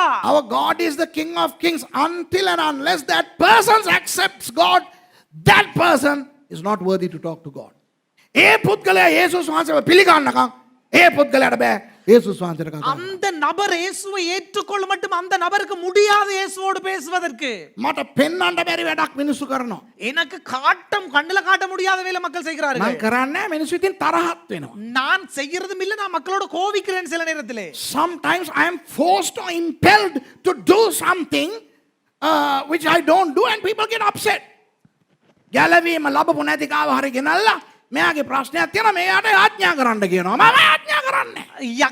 ரட்சிக்கப்படாத ஒருவரை கொண்டு வந்து அவருடைய பிரச்சனை சொல்லி இவருக்காக ஜெபிக்க சொல்வார்கள். நான் ஜெபிக்க மாட்டேன். They bring an unsaved person and they tell me the problem and they say lay your hands and pray. I say no, I don't pray. Why? First bring that person to salvation, I will pray. මේ මනුස්සයව මගේ දෙවියන් වහන්සේව පිළිගන්න කරන්න මම ආඥා කරනවා. முதல் இந்த மனுஷன் இயேசுவை ஏற்றுக்கொள்ள மட்டும் நான் அவனுக்காக ஜெபிக்க மாட்டேன். තේරෙනවද මං කියන එක? புரியுதா நான் சொல்றது? යහෝෂාපාත් මෝඩයා වගේ ආහබ්ට කියනවා දෙවියන් වහන්සේගෙන් විමසපන් බං කියලා. யோசபாத் ஒரு முட்டாள்தனமாய் ஆகாபை பார்த்து சொல்றான், கடவுளிடத்துல போய் விசாரி அப்படி என்று சொல்லி. You know, foolish Jehoshaphat was telling Ahab, ask God. You see what he did. දැන් ආහබ් එකට මොනවද කරේ කියලා බලන්න. அதுக்கு என்ன செய்தாருன்னு சொல்லி பாருங்க. හයවෙනි පද එවිට ඊශ්‍රායල් රජ ප්‍රොපේතවරුන් වන 400ක් පමණ මනුෂ්‍යයන් රැස් කොට 6ஆம் வசனம், அப்பொழுது இஸ்ரவேலின் ராஜா ஏறக்குறைய 400 தீர்க்கதரிசிகளை கூடி வர செய்து. Yeah. Then the king of Israel gathered the prophets together, about 400 men. Excuse me, dear darlings. I want to tell you who these 400 are. Any guess? ප්‍රේමවන්තේනි, කිරිකොක්කුනි, කවුද මේ 400? அன்பானவர்களே, நண்பர்களே, யார் இந்த 400 பேரும்? කාටද කියන්න පුළුවන්? யாருக்கு சொல்ல முடியும்? Very good. නියම උත්තර ටික ආවා. Yes, මට ඇහුණා. I heard your answers. Absolutely correct. நல்ல அருமையான பதில்களை சொன்னீர்கள், எனக்கு விளங்கினது. මෝයි මුගේ ගෑණි දෙවියන් වහන්සේගේ ප්‍රොපේතවරුන්ව මරපු එවුන්නේ. இவனும் இவன் பெண் ஜாதியும் ஆண்டவருடைய ஜனங்களை கொன்றோர் நபர்கள் தானே. This fellow and his wife killed prophets of God in their hundreds. So do you think that he had 400 godly prophets? ඉතින් ඕගොල්ලන්ට හිතෙනවද මේකා ගාව දෙවියන් වහන්සේගේ ප්‍රොපේතවරු 400ක් හිටියා කියලා? அப்ப நீங்க நினைக்கிறீங்களா இவனிடத்துல ஆண்டவருடைய தீர்க்கதரிசிகள் 400 பேர் இருந்தாங்கன்னு சொல்லி? නෑ මූගාව හිටියේ බාල්ගේ ප්‍රොපේතවරු 450යි බාබිලෝනිය අෂ්තරොත්ගේ ප්‍රොපේතවරු 400යි. அப்ப இவனிடத்துல இருந்தது பாகாலனுடைய தீர்க்கதரிசிகள் 400 பேரும் 450 பேரும் அஸ்தரோத்தினுடைய 400 தீர்க்கதரிசிகளும். Ahab and Jezebel had 450 prophets of Baal and 400 prophets of the Babylonian Ashtaroth. එක රාජාවලිය 18 එලියා කර්මේල් කන්දට ඔය 850වම ගෙනෙන් කියනකොට ஒன்று ராஜாக்கள் 18ஆம் அதிகாரத்துல இந்த 800 பேரையும் அங்கே கொண்டு வான்னு சொல்லி எலியா சொன்னபோது මුන් ගෙනිච්චේ බාල්ගේ 450 විතරයි. அப்ப இவர்கள் கொண்டு போனது பாகாலனுடைய 450 தீர்க்கதரிசிகளை மாத்திரமே. You know, when Elijah told Ahab to bring all 850 prophets that they had onto Mount Carmel to Muhraka, Ahab brought only the 450 prophets of Baal, not the 400 prophets of Ashtaroth. අර බැබිලෝනිය අෂ්ටරොත් ප්‍රපේතවරු 400 ගෙනාවේ නෑ. பாபிலோனிய அஸ்தரோத்தினுடைய 400 தீர்க்கதரிசிகளையும் கொண்டு போகவில்லை. ඒ කියන්නේ වැරදිලා හරි මොකක් හරි හානියක් වුණොත් අර 450ට වෙච්චාවයි මේ 400ට නම් හානියක් වෙන්න හොඳ නෑ. அப்ப தற்செயலா சரி அவங்களுக்கு பாதிப்பு வந்தா பரவாயில்லை, இவர்கள் எங்களுக்கு இருக்கிறார்களே. In case something bad were to befall on them, let the 450 prophets of Baal perish. No, not the 400 Babylonian prophets. Why? These are much more precious than those. අර 850න් அந்த 850ல் මේ 400 තරම් වටින්නේ අර 450. இந்த 450 தரம் அளவுக்கு அந்த 400 பேர்கள் இல்ல இந்த 400 பேர் அளவுக்கு அந்த 450 பேர் முக்கியமல்ல. அதனால் அந்த 450 பேரை அனுப்பினான். ඒ 450 එලියා මැරුවානේ. அந்த 450 எலியா கொன்றார் தானே. Elijah slaughtered the 450. Now how many prophets does Ahab have? The 400 prophets of who? Of who? Ashtaroth, the Babylonian demon. අර 450 මැරුණානේ. அந்த 450 செத்து போனது தானே. දැන් මෝගාව ඉතුරු වෙලා ඉන්නේ කවුද? அப்ப இவரிடத்திலே மிகுதியாய் மீந்திருப்பது எத்தனை பேர்? ප්‍රපේතවරු 400ක්. தீர்க்கதரிசி 400 பேர். මොන ප්‍රපේතවරුද? யார் எந்த தீர்க்கதரிசிகள்? දෙවියන් වහන්සේගේ ප්‍රපේතවරුද? ஆண்டவருடைய தீர்க்கதரிசிகளா? බාබිලෝනිය අෂ්ටරොත්ගේ ප්‍රපේතවරු. பாபிலோனில் உள்ள அஸ்தரோத்தினுடைய தீர்க்கதரிசிகள். හිතින් හලෝ ඒ වගේ එකෙකුට දෙවියන් වහන්සේගෙන් අහපන් කියනකොට ඌගේ බුසාරි හරහා තමයි අපේ දෙවියන් වහන්සේ அப்ப ගාවට යන්නේ. அப்படிப்பட்டவன்கிட்ட கடவுள்கிட்ட விசாரிடான்னு சொன்ன போது அவன் என்ன செய்வான்? தங்கட ஆக்கள மாதிரி ஆக்கள கொண்டு தான் விசாரிப்பான். So if you ask somebody like that to ask God, he will ask God his way with his priests. දැන් තේරෙනවද? இப்ப புரியுதா? යෝෂපත්ට කොහොම තියෙන්න ඇතිද? අර 400 ඇවිල්ලා උන්ගේ යන්ත්‍ර මන්ත්‍රකාරවා මේවා ඔක්කොම දාලා උන් අනාගත වාක්‍ය කියනකොට அப்ப யோசபாத்துக்கு எப்படி இருக்கும்? அந்த 400 தீர்க்கதரிசிகள் வந்து அவங்களோட பூச பரிகாரங்கள் அதெல்லாம் தூபம் எல்லாம் காட்டி செய்யும்போது இவருக்கு எப்படி இருந்திருக்கு? how would Jehoshaphat have felt when that fellow got all the 400 prophets of Ashtaroth to come? Now the thing is, when you read the Bible, you quite dumbly think that Ahab must have brought God's prophets. සමහර වෙලාවට අපි බයිබලයේ කියවනකොට சில நேரத்துல நாம் வேதத்தை வாசிக்கும் போது අපි බොල්ලඳ විදියට හිතනවා ආහාබ් දෙවියන් වහන්සේගේ ප්‍රොපේතවරු තමයි ගේන්න ඇත්තේ කියලා. சும்மா அப்பாவித்தனமா நினைக்கிறோம். ஆகாப் ஆண்டவருடைய මොකුත්තනම மொக்குத்தனமா நினைக்கிறோம். ஆகாப் ஆண்டவருடைய தீர்க்கதரிசிகளை தான் கொண்டு விசாரிச்சார் அப்படின்னு சொல்லி. ඇත්ත කියන්න කී දෙනෙක් ඒ වගේ හිතුවද? මමත් ඒ වගේ හිතපු කාලයක් තිබ්බා. எத்தனை பேர் அப்படி நினைச்சிருக்கீங்க? நானும் அப்படி நினைச்ச காலம் இருக்குது. Now be honest, how many of you all thought prophets of God? Now you know, then තේරෙනවා නේද? இப்ப புரியுது தானே? ඔන්න දැන් අරුන් ටික ආවා. இப்ப இவங்க எல்லாம் வந்தாங்க தீர்க்கதரிசிகள் எல்லாம். උන් මොනවද කියන්නේ? ප්‍රොපේතවරු වන 400ක් පමණ මනුෂ්‍යයට රැස්කොට මම රාමොත් ගිලියට්ට විරුද්ධව යුද්ධයට යම්ද නොයම්දයි ඔවුන්ගෙන් ඇසුවේ. ඔහු ගිය මැනවි. මක් නිසාද? ස්වාමින් වහන්සේ ඒක රජු අතට පාවා දෙනසේකයි කිව්වෝය. அப்ப நான் கீலேயாத்தில் உள்ள ராமோத்தின் மேல் யுத்தம் பண்ண போகலாமா போகலாகாதா என்று அவர்களை கேட்டதற்கு அவர்கள் போம், ஆண்டவர் ராஜாவின் கையில் ஒப்பு கொடுப்பார் என்றார்கள். Shall I go against Ramoth Gilead to battle, or shall I forbear? And they said, Go up, for the Lord shall deliver it into the hand of the king. ස්වාමින් වහන්සේ කියලා කිව්වේ මොන් දෙවියන් වහන්සේ කිව්වේ නෑනේ. இப்ப இவர்கள் கர்த்தர் என்று சொல்லல, ஆண்டவர் என்று சொன்னார்கள். இல்ல தேவன் என்று சொல்லவில்லை, ஆண்டவர் என்று சொல்லுகிறார்கள். They didn't say God, they said Lord. God in Hebrew is Elohim. දෙවියන් වහන්සේ නම් Elohim නේ. இப்ப தேவன் என்று சொன்னால் எலோஹிம். දැන් මුන් එතන කියන්නේ මේ யாஹ்வே කියන වචනය. இப்ப இவர்கள் இந்த இடத்துல சொல்லுவது யாஹ்வே என்கிற வார்த்தை. They were using the word Yahweh in a wrong to wrong gods.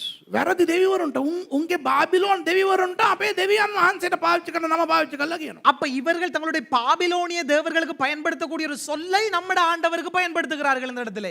Jehoshaphat upset වුණා. இப்ப யோசபாத்துக்கு குழம்பி அப்செட் ஆகி போனார். Jehoshaphat became upset. හත්වෙනි පදය නුමුත් යහෝෂාෆාට් අප විසින් විචාරණ පිණිස මෙහි තව ස්වාමීන් වහන්සේගේ ප්‍රපේත කෙනෙක් නැත්දැයි ඇසුවේය. ආන්න දැක්කද. 7ஆம் வசனம் சொல்லுது, பின்பு யோசபாத் நாம் விசாரித்து அறிகிறதற்கு இவர்களை அல்லாமல் கர்த்தருடைய தீர்க்கதரிசி வேறு யாராகிலும் இங்கே இல்லையா என்று கேட்டார். And Jehoshaphat said, Is there not here a prophet of the Lord besides, that we might inquire of him? දැන් යහෝෂාෆාට් එන්න නෝන්ඩියා.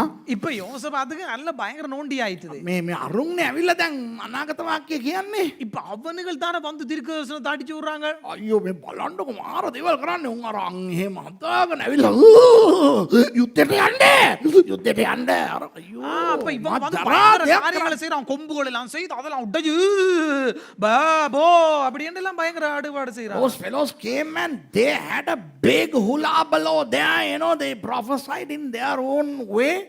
Jehoshaphat was very perturbed, so he said, hey, don't you have a prophet of our God, a pastor? මේ ඇත්ත ප්‍රපේත කෙනෙක් ඉන්නවද කියලා අහනවා. உண்மையான ஒரு தீர்க்கதரிசி இருக்கிறாரா? ඊශ්‍රායල් රජද ස්වාමීන් වහන්සේගෙන් විචාරණ පිණිස ඉම්ලාගේ පුත්‍ර වූ මිකායා නම් තව කෙනෙක් සිටී. එහෙත් ඔහු මා ගැන අනාගත වචනයන් නරකක් මිස යහපතක් නොකියන නිසා මම ඔහුට වෛර වෙමි. යහෝෂාෆාත් කීවේය. இப்ப 8ஆம் வசனம் சொல்லுது, அப்பொழுது இஸ்ரவேலின் ராஜா யோசபாத்தை நோக்கி, கர்த்தரிடத்திலே விசாரித்து அறிகிறதற்கு இம்லாவின் குமாரனாகிய மிகாயா என்னும் இன்னும் ஒருவன் இருக்கிறான். ஆனாலும் நான் அவனை பகைக்கிறேன். அவன் என்னை குறித்து நன்மையாக அல்ல தீமையாகவே தீர்க்கதரிசனம் சொல்லுகிறான் என்றான். And the king of Israel said unto Jehoshaphat, There is yet one man, Micaiah the son of Imlah, by whom we may inquire of the Lord. But I hate him, for he doth not prophesy good concerning me, but evil. ලොකු රහසක් ඔයගලන්ට කියන්නද? ஒரு பெரிய ரகசியத்தை உங்களுக்கு சொல்லவா? Can I unravel a very, very deep and true secret, a mystery to you? මෙතන ආහාබ් මොනවද කියන්නේ මිකායා ගැන? இப்ப இந்த இடத்திலே ஆகாப் மிகாயாவை குறித்து என்ன சொல்கிறார்? What does Ahab say concerning Micaiah here? I hate him. මම ඔහුට වෛර කරනවා. දැක්කද නැද්ද බයිබලයේ තියෙනවා? நான் அவனை பகைக்கிறேன். பாத்தீங்களா பைபிள்ல இருக்கு. දැන් ඕකම ලස්සනට කියන්න තිබ්බා. இப்ப இது அவனுக்கு அழகா சொல்ல இருந்துச்சு. He could have sugarcoated it. He could have said, well, you know, I am not really in fond of that fellow. මම එයා ගැන එච්චර මම ප්‍රිය කරන්නේ නැහැ. நான் அவனை குளிச்சு அவ்வளவு இன்ட்ரெஸ்டிங் இல்ல. එහෙම නැත්නම් මෙහෙම කියන්න පුළුවන්. இல்லாட்டி இப்படி சொல்ல முடியும். නෑ එයා එපා. வேண்டாம் வேண்டாம் அவன் வேண்டாம் அவன் மட்டும் ඉන්නව එකෙක් හැබැයි එපා. இருக்கிறான் ஒருத்தன், ஐயோ வேண்டாம் அவன். Yeah, there is a guy, but we don't need him. You know, he could have been polite, more diplomatic. Was he? දැන් එයා ඒ වගේ පොඩ්ඩක් ලස්සනට කියන්න තිබ්බා. අපිත් ඒ වගේ නේ. அப்ப அவர் அவனை குறிச்சு கொஞ்சம் அழகா மெருகூட்டி சொல்ல இருந்துச்சு. ජරාදේ ලස්සනට කියන්න දන්න කට්ටියනේ අපි. ජරාදේ ලස්සනට කියන්න පුළුවන් கெட்ட කට්ටියනේ. கேவலமான விடயங்களை அழகாக சொல்லக்கூடியவர்கள் தெரிந்தவர்கள் இருக்காங்க தானே. We know to say bad things in a nice way, no? How do you say get out in a nice way? Can you excuse us? නේද? I mean, what is can you excuse us? Get out in a nice way. මේ පොඩ්ඩක් ඉන්නවද මං කතා කරලා එන්නම්. කියන්නේ මොනවද දන්නවද? ඉතින් පරා යන්න මෙතනින් කියන එක තමයි. ஐயோ இங்க கொஞ்சம் கொஞ்சம் பொறுங்க ப்ளீஸ். நான் பேசுறதுக்குன்றது என்ன தெரியுமா? படாவளில அப்படி என்று சொல்றதுதான். ඒක ලස්සනට කියන එක. අපිට දන්නේ නැත්තේ ඕ නේද? அப்ப நமக்கு புரியாட்டிக்கு அவன் அதைத்தான் சொல்றான் நமக்கு. හරිද මං කියන එක? விளங்குதா உங்களுக்கு?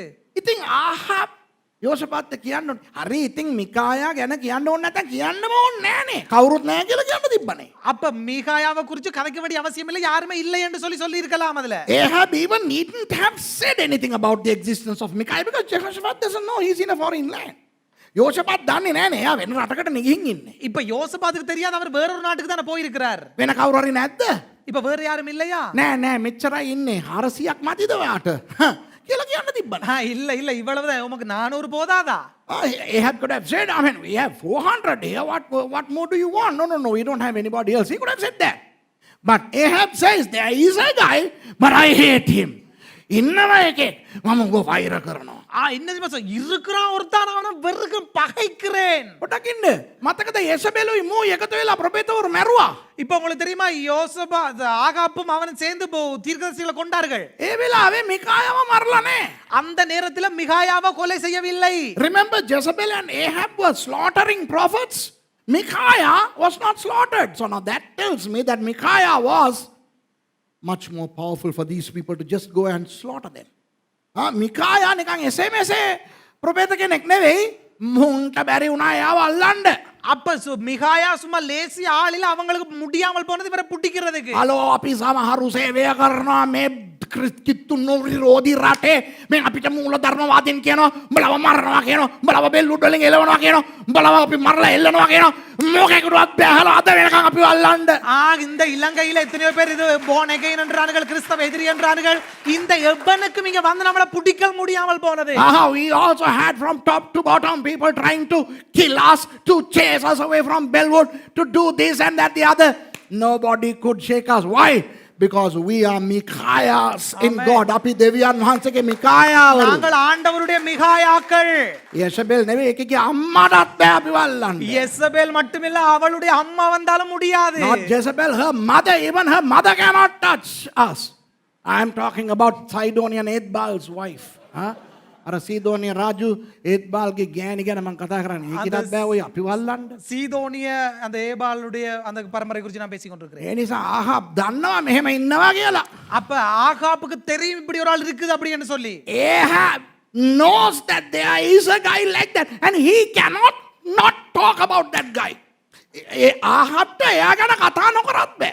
அப்ப ஆகாப்புக்கு அவனை குறித்து பேசாமலும் முடியல. මේ පිටරට හාදේ අහනවා වෙන කවුරු ඉන්නවද කියලා. නෑ කියපන්කෝ වැඩේ ඉවරයිනේ. இந்த வெளிநாட்டு ஒருத்தன் வந்து கேக்குறான் வேற யாரும் இருக்கடா இல்லைன்னு சொல்லண்டா நீ. This foreign king asks, hey, is there anyone? So he should have said nobody. He cannot not talk about Micaiah. Micaiah ගැන කතා නොකර මේකට ඉන්නත් බෑ. மிகாயாவை குறித்து பேசாம இவனுக்கு இருக்கவும் முடியல. හැබැයි කියනකොට කියනවා මම කට ද්වේෂ කරනවා කට මම වෛර කරනවා කියලා කියනවා. அப்ப சொல்லும்போது சொல்றான் நான் அவனை பகைக்கிறேன் வெறுக்கிறேன் அப்படின்னு. You know, he says I hate him. He doesn't say I don't like him, but he says I hate him. මම යාට ආස නැහැ කිව්වේ නෑ. මම කට වෛර කරනවා කියලා කියනවා. நான் அவனை விரும்பல அப்படின்னு சொல்லவில்லை, நான் அவனை எதிர்க்கிறேன் பகைக்கிறேன் என்கிறார். සමහර යොන් මගේ දේශනා බලලා ඍණාත්මක කොමෙන්ට් ගන්නවා. சில பேர் என்னுடைய பிரசங்கத்தை பார்த்து எதிர்மறையான comments அடிக்கிறார்கள். Some fellows watch my programs and all the time they comment negative comments. You know, some people say you are sipping a cup of tea, that's not good. සමහර කියනවා උඹ දේශනා කරනකොට තේ බොනවා ඒක හරි නෑ. சில பேர் சொல்றாங்க நீ பிரசங்கிக்கும் போது தேத்தண்ணி குடிக்கிற அது சரியில்லை அப்படின்றாங்க. நான் කියනවා බලන්න එපා. அப்ப நான் சொல்ல பாக்காடா. තේ බොන්න නැතුව දේශනා කරනවා ඉන්න උඹ බලපන්. அப்ப தேத்தண்ணி குடிக்காம பிரசங்கிக்கிறவன் அவனை போய் பாருன்றாங்க. I write to them saying, please thou shalt not watch my program. Watch those who preach without sipping tea. The next day they comment, the shirt color is bad. A pastor shouldn't wear that sort of a shirt. ඊළඟ දවසේ මුන් ගහනවා. அடுத்த நாள் அவன் அடிக்கிறான். ඔය pastor කෙනෙක් ඔය කලර් ෂර්ට් අඳින්න හොඳ නැහැ කියලා උන් ආයේ මගේ කමිසෙට බඳිනවා. பாஸ்டர் இப்படிப்பட்ட கலரோட உடுப்பு போடக்கூடாது எந்த ஷர்ட் கலசானுக்கு அவன் கமெண்ட்ஸ் அடிக்கிறான். මුන්ට මගේ ප්‍රෝග්‍රෑම් බලන්න නැතුවත් බෑ. බැලුවත් මල පනිනවා. அவனுங்களுக்கு எந்த பிரசங்கத்தை பார்க்காம இருக்க முடியல, பார்த்தாலும் கமெண்ட்ஸ் அடிக்காமலும் இருக்க முடியல. These fellows don't want to not watch me, but still they are vituperative, like Ahab, you know, Micaiah, that is a fellow, but don't tell me to get him. Why? I hate him. ඉන්නවා එකෙක් ඉන්නවා. ඒක මං ගින්නේ. ඇයි? ඕකට මම වෛර කරනවා. ඉතින් ඇයි ඔයි කිව්වේ? அப்ப ஆகாப் சொல்றான் இருக்கிறான் ஒருத்தன், ஆனா அவனை நான் வெறுக்கிறேன். ஏன்டா நீ இதை சொல்றீங்க? මොකද ඌ මං ගැන හොඳ කවදාවත් කියන්නේ නැහැ. ஏன் தெரியுமா? அவன் என்ன குறித்து ஒரு நாள் நல்லது சொன்னதே He இல்ல. never says anything good about me. Yes, that's the sign of a good prophet. ඔන්නෝම තමයි ඇත්ත ප්‍රොපේතවරු ඉන්නේ. இப்படித்தான் உண்மையான தீர்க்கதரிசிகள் இருப்பார்கள். උන් කළු ගල් වලට බටර් ගහන්නේ. அவன் அந்த கருத்த சிவருக்கு அப்படியே பட்டர் அடிக்க போறது இல்ல. They don't butter up rocks. They say the real thing. ඇත්ත කතා කරනවා. உண்மையை பேசுறார்கள். දැන් මේක බලන් ඉන්නවද මන් දන්නේ නැහැ. இப்ப இதை பார்த்து கொண்டு இருக்கிறீங்களும் தெரியாது. මේ SSP මහත්තයා ආවා මෙහෙට. SSP வந்தாருங்க. The SSP came here. the senior superintendent of police came here and he wanted me to come to his house. එයාගේ ගෙදරට එන්න කිව්වා. அப்ப அவர் வந்து சொன்னார் எங்கட வீட்டுக்கு ஒருக்க வாங்க அப்படின்னு சொல்லி. මහත්තයා බලන් ඉන්නවද දන්නේ නැහැ මම එන්නේ. அப்ப மாத்தையா பார்த்து கொண்டிருக்க சார் பார்த்து கொண்டிருக்காரு தெரியா சார் நான் வர மாட்டேன். So you may be watching, I won't come. Why the hell do I need to come to your house? You are an SSP, do that job beautifully. Why SSP මහත්තයාගේ රස්සාව ලස්සනට කරන්න? SSP அந்த வேலையை நீங்க அழகா அதை செய்யுங்க. OIC මහත්තයා ඔයාගේ ගෙදරට මං එන්නේ. ஓஎஸ்சி மாத சார்னுடைய வீட்டுக்கு நான் போறது கிடையாது. ජනාධිපතිතුමා කිව්වත් මගේ ගෙදරට ඇවිත් ඵලයන් කියලා මං එන්නේ. ஜனாதிபதி வந்து எந்த வீட்டுக்கு வாங்கடா நான் வர மாட்டேன். Even if our president tells me to come to his house, I'm not going to come. Why? Because I have nothing to say good about them. මට ඒගොල්ලෝ ගැන කියන්න හොඳක් නෑ. எனக்கு அவர்களை குறித்து சொல்ல ஒரு நன்மையும் இல்லை. ඒක තමයි මිකායා. அதுதான் மிகாயா. ආහාබ් අපේ රජතුමා වෙන්න පුළුවන්. ஆகாப் எங்களுடைய ராஜாவா இருக்க முடியும். ඇත්ත කියන්න. உண்மையை தான் சொல்லுவேன். Ahab may be our king, but this is the truth. Do you understand? Prophets, preachers, Christians, we must speak the truth. දේවදාසයින්, දේව ප්‍රපේතවරු, ක්‍රිස්තියානි අය, පාස්ටර්ලා ඇත්ත කියන්න ඕන. கிறிஸ்தவர்கள் தீர்க்கதரிசிகள் பிரசங்கிகள் நாம் எப்பவும் உண்மையைத்தான் பேச வேண்டும். හරි හරි අංක කතාවට. கதைக்கு போவோம் கொஞ்சம். Let's go to the story. But ඒ වුණාට ஆனால் යෙහෝෂාෆාත් රජුගේ එසේ නොකියත් වයි කිවේය. அதற்கு யோசபாத் சொல்றான் ராஜாவே அப்படி சொல்ல வேண்டாம் அப்படின்னு. But Jehoshaphat said, let not the king say so. හරි හරි ඉතින් දැන් යෝසාෆාත් කියන එහෙම කියන්න එපා යාව ගෙන්න ගන්න. That's the meaning. Bring him. அப்ப அவர் என்ன சொல்றாருன்னு சொன்னா இல்ல இல்ல பரவாயில்லை அவர் அப்படி சொல்லாதீங்க விடுங்க. ඔන්න ගේම බලන්න very important. මේක වැදගත් දේවදාසයනේ හොඳට අහගන්න. இப்ப இது மிக முக்கியமா நன்றாக செவிமடுங்கள் ஊழியர்களே. Even pastors, ministers, listen to this very carefully. එකල ඉස්රායල් රජා ඇමතියෙකු අඬගසා ඉම්ලාගේ පුත්‍ර මිකායා ඉක්මනින් ගෙන්වා පන්නේ කීවේය. 9 வசனம் அப்பொழுது இஸ்ரவேலின் ராஜா பிரதானிகளில் ஒருவனை கூப்பிட்டு இம்லாவின் குமாரனாகிய மிகாவை சீக்கிரமாக கூட்டிக் கொண்டு வா அப்படி என்றார். Then the king of Israel called an officer and said, hasten hither Micaiah the son of Imlah. ඉස්රායල් රජද යුදාහි රජ වූ යහෝෂාෆාත්ද ස්වකීය වස්ත්‍ර පැළඳගෙන සමාරිය දොරටුවේ එලි මහන් තැනක තම තමුන්ගේ සිංහාසනවල වාඩි විලි උන්නේය. සියලු ප්‍රොපේතවරු කවුද? අර වල්ලූරු සෙට් එක. ඔවුන් ඉදිරි පිට අනාගත වාක්‍ය කිව්වෝය. 10 வசனம் இஸ்ரவேலின் ராஜாவும் யூதாவின் ராஜாவாகிய யோசபாத்தும் சமாரியாவின் ஒலிமுகம வாசலுக்கு முன் இருக்கும் விசாலத்திலே ராஜ வஸ்திரம் தரித்து கொண்டவர்களாய் அவரவர் தம் தம் சிங்காசனத்திலே உட்கார்ந்திருந்தார்கள். சகல தீர்க்கதரிசிகளும் அந்த 400 பேரும் அவர்களுக்கு முன்பாக தீர்க்க தரிசனம் சொன்னார்கள். And the king of Israel and Jehoshaphat the king of Judah sat each on his throne, having put on their robes in a void place in the entrance of the gate of Samaria, and all the prophets prophesied before them.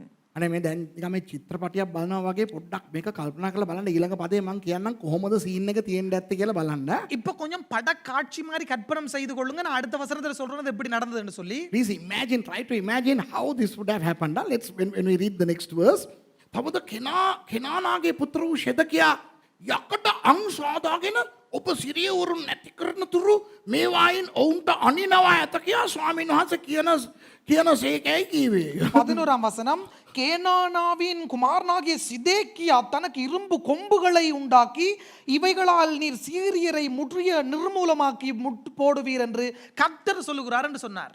And Zedekiah the son of Kenaanah made him horns of iron, and he said, thus said the Lord, with these shalt thou push the Syrians until thou have consumed them. ඒ කියන්නේ මේ වගේ මේ යකඩ අං අරගෙන professor කියනවා මේම කිල්ලානේ ඊට පස්සේ මේම කිල්ලානේ you will destroy the Syrians like this. මාර ප්‍රොෆෙසි ஐயோ நீங்களே இப்படி பெரிய கொம்போடு அப்படி எடுத்துக்கொண்டு தாக்குத்துறேன் அப்படி பயங்கர நாடகம் கொண்டு போட்டு செய்து காட்டினார். දැන් ඒ වගේ ප්‍රොෆෙසි කියනකොට මාර චුන්නේ. இப்ப அப்படிப்பட்ட அப்படி ஒரு தீர்க்கதரிசனம் அப்படியே பயங்கர சூனா இருக்கு மக்களுக்கு. අපේ අයියලාත් එහෙම කරනවා. ඒ අජක්කා බුජක්කා ජීබම්බා. நம்ம டாக்ல அப்படி இந்த ஃபயர் இந்த டாச் இதெல்லாம் நம்ம டாக்ல போடுவாங்க. I mean, can you see? Now we laugh and all that kind of stuff, but can you see a simile here? මෙතන පේනවාද සමානත්වය? இப்போ இந்த இடத்துல உங்களுக்கு புரியுதா? அந்த ஒற்றுமை. இதனை කියනවාද පාස්ටර් සුරේෂ්වා කියන්න ඕනේ නැහැ අපිට තේරෙනවා කියලා. இத்தனை பேர் சொல்றீங்க பாஸ் இதெல்லாம் சொல்ல வேண்டாம் நமக்கு புரியுது அப்படின்னு சொல்லி. Pastor Suresh, you don't have to tell us. We understand. How many of you say that? Yeah. දැන් එකෙක් එහෙම කරනකොට අනිත් එක මොනවාද ප්‍රොපේතවරුන් සියල්ලෝ එලෙසම අනාගත වාක්‍ය කියමින් රාමෝත් ගිලියත් ගොස් ජයගත මැනවි මක්නිසාද ස්වාමීන් වහන්සේ එය රජු අතට පාවා දෙන සීකයි කීවෝය. 12ஆம் வசனம் சகல தீர்க்கதரிசிகளும் அதற்கு இசைவாய் தீர்க்கதரிசனம் சொல்லி கீலேயாத்துள்ள ராமோத்துக்கு போம் உமக்கு வாய்க்கும் கர்த்தர் அதை ராஜாவின் கையில் ஒப்பு கொடுப்பார் அப்படின்னாங்க. And all the prophets prophesied so, saying, Go up to Ramoth Gilead and prosper, for the Lord shall deliver it into the king's hand. තව රහසක් කියලා දෙන්නම්. இன்னும் ஒரு ரகசியத்தை சொல்லி தருகிறேன். Let me teach you another secret. Innocent Christians, listen to this. අහිංසක කිතුනුවනි අසා ගන්න. அப்பாவி கிறிஸ்தவர்களே செவிமடுங்கள். සියල්ල ප්‍රොපේතවරු එක විදියටම අනාගත වාක්‍ය කිව්වා. சகல தீர்க்கதரிசிகளும் ஒன்றை இசைவாய் தீர்க்க தரிசனம் சொன்னார்கள். All the prophets said the similar thing. One of the ways in which the devil dupes us and deceives us is by making all the prophets say what we want to hear. යකාගේ කුමන්ත්‍රණ වලින් එකක් තමයි பிசாசின் தந்திரங்களில் ஒன்றுதான் අපිට අහන්න ආසදේ හැම දේවදාසයෙක් ලවාම කියන එක. நாம் எதை செவிமடுக்க விரும்புகிறோமோ அதையே அனைத்து ஊழியர்களிடத்திலிருந்து நமக்கு சொல்லுவது. මං කොළඹ මීටිපට ගියා පාස්ටර්. நான் கொழும்புல கூட்டத்துக்கு போனேன் பாஸ்டர். ඒ පාස්ටර් කියපු දේමයි ඉන්දියාවෙන් ආපු එක්කෙනත් කිව්වේ. அந்த பாஸ்டர் சொன்னதைத்தான் அந்த இந்தியாவில இருந்து வந்த பாஸ்டர்னு சொன்னார். I went to a meeting in Colombo, pastor, and the pastor said exactly the same thing that the Indian prophet said. And when I went to Timbuktu, the prophetess there said the exact same thing. මං ටිම්බක්ටු යනකොට එතන ප්‍රොපේතවරියක් ඉඳගෙන ඒකම කිව්වා pastor. நான் இன்னொரு கூட்டத்துக்கு போகும்போது அங்க ஒரு தீர்க்கதரிசி நீ இருந்து இதையே சொன்னா பாஸ்டர். වචනේ නැති එකක් வார்த்தையில இல்லாத ஒன்றை හැම ප්‍රොපේතවරයෙක් කිව්වත් උන් හොරු. எல்லா தீர்க்கதரிசி சொன்னாலும் அவன் கள்ளன். அவர்கள் கள்ளர்கள் பன்மை. If all the prophets say something that is not substantiable in the word by the word, then all of them are false prophets. ඔන්න දැන් මිකායා ළඟට යන කට්ටිය මොනවද කරන්න කියලා බලන්න. මම නවත්තනවා තව පොඩ්ඩකින්. இப்போ மீகாயாவிடத்திலே போகிறவர்கள் என்ன செய்கிறார்கள் பாப்பா என்ன கொஞ்சத்துல முடிச்சிருவேன். Now the envoy to Micaiah, Micaiah means, you know what Micaiah means? Yahweh. Who can be compared to Yahweh or the Lord? Micaiah කියන නමේ තේරුම மிகாயா என்கிற அந்த பெயரினுடைய அர்த்தம் අපේ ස්වාමීන් වහන්සේ Yahweh ස්වාමීන් වහන්සේට සමාන කරන්න පුළුවන් කවුද කියන එක. எங்களுடைய கர்த்தர் யாகுவே ஆண்டவருக்கு சமப்படுத்த யாராலும் முடியாது. ඔන්න 13. 13 මිකායා කැඳවාගෙන එන්ට ගිය පණිවිඩකාරයා ඔහුට කතා කොට බලව ප්‍රොපේතවරුන්ගේ වචන එකලෙස රජු ගැන යහපත පවසති. මේ වචනයත් ඔවුන්ගෙන් එක්කෙනෙකුගේ වචනය මෙන් වෙන පිණිස යහපත කියන්නයි කීවේය. 13ஆம் வசனம் மிகாயாவை அழைக்க போன ஆள் அவனுடன் பேசி இதோ தீர்க்கதரிசிகளுடைய வார்த்தைகள் ஏகமாய் ராஜாவுக்கு நன்மையாயிருக்கிறது உம்முடைய வார்த்தைகள் அவர்களில் ஒருவர் வார்த்தையை போல் இருக்கும்படி நன்மையாய் சொல்லும் என்றார். And the messenger that was gone to call Micaiah spake unto him, saying, Behold now, the words of the prophets declare good unto the king which with one mouth. Let thy word, I pray thee, be like the word of one of them, and speak that which is good. මේ 400 දෙනෙක් අරහේ මේ ප්‍රොෆෙසි කියනවා. இந்த 400 பேர் தீர்க்கதரிசனம் உரைச்சு கொண்டிருக்காங்க. 400 prophets are prophesying there, and all their prophecies are unanimous. ඒගොල්ලන්ගේ ඒ අනාවැකි සියල්ල එක හා සමානව තියෙනවා. அவர்களுடைய அனைவர்களுடைய தீர்க்க தரிசனமும் ஏக மனதாய் ஒன்றாய் இருக்கிறது. මිකායා ඔයාට කොච්චර ලොකු ගෞරවයක්ද එතනට ඔයාටත් ඇරයුමක් ලැබිලා තියෙනවා. மிகாயாவே உங்களுக்கு எவ்வளவு கௌரவம் அந்த இடத்துக்கு உங்களையும் அழைத்திருக்கிறார்கள். Micaiah, what an honor it is for you to be invited to that conference. It's a prophets conference. Prophets from South Africa, Nigeria, prophets from India, prophets from Vavonia. They're all there preaching on the same topic, prosperity. Pastor, South Africaවෙන් ඇවිල්ලා, இந்த pastor வந்திருக்காங்க, south ஆப்பிரிக்காவில இருந்து வந்திருக்காங்க, නයිජීරියාවෙන් ඇවිල්ලා, நைஜீரியாவில இருந்து வந்திருக்காங்க, Congo වලින් ඇවිල්ලා බොංගෝ ගහනවා, கொங்கோவில இருந்து வந்து பொங்கோ அடிக்கிறாங்க, ඉන්දියාවෙන් ඇවිල්ලා, இந்தியாவில இருந்து வந்திருக்காங்க. ඒ කොම්බරන්ස් එකට ඔයාටත් එන්නලු. அந்த கான்ஃபிடன்ஸ்க்கு நீங்களும் வரணும். මාතෘකාව මොනවද දන්නවද? என்ன தெரியுமா தலைப்பு? සපලත්වය. செழிப்பு. එනිසා ඒ ටයිටල් එකටම දේශනා කරන්න. அந்த தலைப்பு அடிப்படையாக கொண்டே பிரசங்கிங்க வா. So you better stick to the theme of the conference. Hey, have you heard that? Stick to the theme.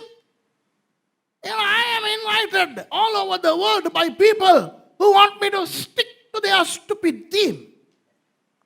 මට කොයි වගේ ඉන්න කියනවා. எனக்கு இப்படி தலைப்பு கொடுத்து வர சொல்றாங்க. මේ අපි දවස් 3 කොම්බරන්ස් එකට අවිල්ලා කතා කරන්න. இந்த எங்களுடைய இந்த சபை இந்த கூட்டத்துக்கு வந்து பேசுங்க. අපි ඔයාට මාතෘකාව දෙන්නම්. நாங்க உங்களுக்கு தலைப்பு கொடுக்கிறோம். උඹ මොන අම්මගේ පුතාද ඔය මට මාතෘකාව දෙන්න? நீ எவன்டா அம்மாட மகன்டா நீ எனக்கு வந்து தலைப்பு கொடுக்கிறது? Which mother's son are you to give me title? The one who gives me title is the Lord who wants me to preach. Who the hell are you to give me titles? මට දෙන්නේ දෙවියන් වහන්සේ මාතෘකාව. எனக்கு தலைப்பு கொடுக்கிறது ஆண்டவர். නෑ. මේ අවුරුද්දට අපේ තේමාව සපලත්වය. அப்ப இந்த வருஷத்துல எங்களுடைய இந்த வருஷத்தினுடைய கருத்து செழிப்பு. පළම්මන් යන්න කියලා මම යන්නේ. படா போறதுக்கு அப்படியே நான் போக மாட்டேன்.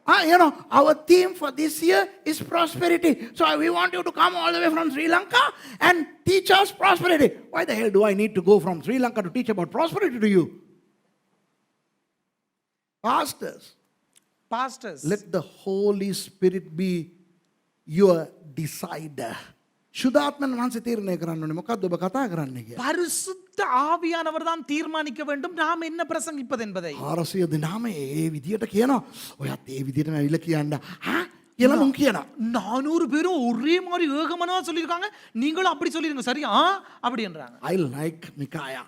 You know, when Micaiah was told, you better conform to the same thing that the 400 people are doing. Look what he says in verse 14. 14 කියනවා Micaiah ස්වාමීන් වහන්සේ ජීවමාන බව සැබෑව සේම ඕයි. අර ඕයි කැල්ල මගේ. ස්වාමීන් වහන්සේ මට කියන දේම තමයි යකෝ මම කතා කරන්නේ මේ කිව්වේ. இப்ப 14 வசனத்துல மிகாயா சொல்றார் கர்த்தரினிடத்துல சொல்வதை அதே சொல்லுவேன் என்று கர்த்தருடைய ஜீவனை கொண்டு சொல்லுகிறேன் என்று சொல்லி சொன்னார். And Micaiah said, as the Lord liveth, what the Lord saith unto me, that will I speak. ඔන්න දැන් රජතුමා ළඟට Micaiah එනවා. இப்ப அந்த ராஜாவிடத்துல மிகாயா வாரார். Micaiah comes to the king and I can imagine, my goodness, I can imagine he was just coming with his head up and his chest in the front, මොකද මාව මරන්න හැදුවා මරන්න බැරි වුණා දැන් මම ඕන වෙලා තියෙනවා. ඇයි?